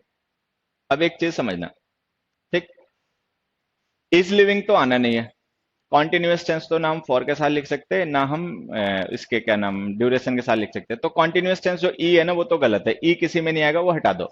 तो कुल मिला के हमारे पास वैलिड ऑप्शन चार ही है, एबीसीडी। ठीक है। अब देखो, जो लिव्ड है वो पास्ट इंडेफिनिट टेंस है। मान लो कोई पर्सन पास्ट में कहीं पे रहा, ठीक है, 5 साल के लिए, फिर कहीं और चला गया, उसके बाद उस घर में नहीं रहा, तो ये पॉसिबल है। तो ये जो डी ऑप्शन है ना, वो हम इसमें यूज कर सकते हैं, इसमें नहीं यूज कर सकते, क्योंकि जो सिंस है ना, उसके साथ इंडेफिनिट टेंस आता ही नहीं है। फॉर के साथ इंडेफिनिट टेंस आ सकता है, सिंस के साथ नहीं आ सकता। तो ये जो डी ऑप्शन है, पास्ट इंडेफिनिट टेंस, ये सेकंड क्वेश्चन में यूज हो सकता है और फर्स्ट क्वेश्चन में नहीं यूज किया जा सकता है। चलो ठीक है। अच्छा, उसके बाद में has been living. Has been living है perfect continuous tense. Perfect continuous tense हम फॉर के साथ भी लिख सकते हैं और सिंस के साथ भी लिख सकते हैं, तो मतलब वो इसमें भी आ सकता है और इसमें भी आ सकता है। ठीक है। अच्छा, फिर आ गया हैज लिव्ड। हैज लिव्ड है परफेक्ट टेंस। अब हमने पढ़ा कि सिंस के साथ हम परफेक्ट टेंस तभी लिख सकते हैं जब या तो रिजल्ट दे रखा हो या वर्ब आईएनजी फॉर्म में ना आती हो। लिव वर्ब आईएनजी फॉर्म में तो यूज हो ही जाती है, रिजल्ट दे नहीं रखा। अब चूंकि रिजल्ट दे नहीं रखा, वर्ब आईएनजी फॉर्म में यूज हो जाती है, तो फिर ऐसी कंडीशन में हमें सिंस के साथ परफेक्ट कॉन्टिन्यूअस टेंस यूज करना पड़ेगा। मतलब ये बी परफेक्ट टेंस हम यहाँ नहीं यूज कर पाएंगे। लेकिन हमने पढ़ा कि फॉर के साथ हम परफेक्ट टेंस लिख सकते हैं कंप्लीशन ऑफ ड्यूरेशन शो करने के लिए। तो ये जो बी है वो उसमें आ सकता है। Mohan has lived in this house for 5 years। तो इसका मतलब ये हो जाएगा मोहन को इस घर में रहते हुए 5 साल कंप्लीट हो गए। मतलब हम ड्यूरेशन की कंप्लीशन शो कर रहे हैं, कंप्लीशन ऑफ ड्यूरेशन शो कर रहे हैं, ना कि कंप्लीशन ऑफ एक्शन। ठीक है। तो जो सेकंड क्वेश्चन है ना, इसमें डी सी बी ये तीनों आ सकते हैं। लेकिन जो फर्स्ट क्वेश्चन है, इसमें केवल has been living perfect continuous आ सकता है, परफेक्ट नहीं आ सकता। अब आ जाते हैं प्रेजेंट इंडेफिनिट टेंस पे। अच्छा, इंडेफिनिट टेंस जो है वो सेंस के साथ तो आ नहीं सकता, तो ये ऑप्शन इसमें तो आ नहीं सकता। अच्छा, अगर हम इंडेफिनिट टेंस इसमें लिख दें, Mohan lives in this house for 5 years, ठीक है, तो इसका मतलब हमें ये मानना पड़ेगा कि मोहन इस घर में रहता है केवल 5 साल के लिए, और ये फ्रीक्वेंट इवेंट हो जाएगा। लेकिन हमें पता है ये फ्रीक्वेंट इवेंट हो नहीं सकता कि 5 साल के लिए रह रहा है फिर चला जाएगा, दोबारा इस घर में आके 5 साल के लिए रहेगा, फिर चला जाएगा, फिर 5 साल के लिए आके रहेगा। तो वो इलॉजिकल एक्सप्रेशन होगा, तो ये लोग गलत हो गया। तो ये आंसर्स हैं। ठीक है। तो खैर चलो, आज की क्लास में यहीं पे रोकता हूँ। एक बार तुम्हें फिर से बता देता हूँ, इतनी देर में हमने ये सीखा है कि सिंस और फॉर के साथ में कॉन्टिन्यूअस टेंस कभी मत यूज करना, ठीक है।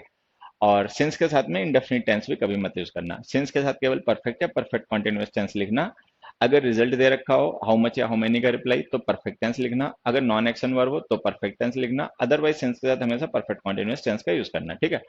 फॉर के साथ में अगर रिजल्ट दे रखा हो तो परफेक्ट टेंस लिखना। अगर नॉन एक्शन वर्ब हो तो भी परफेक्ट टेंस लिखना फॉर के साथ में। अदरवाइज फॉर के साथ में अपनी मर्जी से जो चाहे लिख लेना, दोनों सही हो जाते हैं, ठीक है। ये बातें तुम्हें ध्यान रखनी है। बाकी फॉर के साथ में हम इंडेफिनिट टेंस भी लिख सकते हैं, अगर वो एक्शन उतनी ही ड्यूरेशन के लिए इफेक्टिव वैलिड हो, उसके बाद में फिर उसे वैलिड ना रहना हो, ठीक है। चलो, तो आज के लिए काफी है। अब प्रैक्टिस क्लास भी मेरी 15 मिनट वाली लगी हुई है, तो उसको भी अभी लेक्चर है, ठीक है। तो तुम लोग जो फ्री रहोगे उसमें अटेंड करना। बाकी तो चलो चलते हैं, भी टेंस चलता रहेगा, 2 4 5 क्लास, ठीक है। Bye everybody, thank you.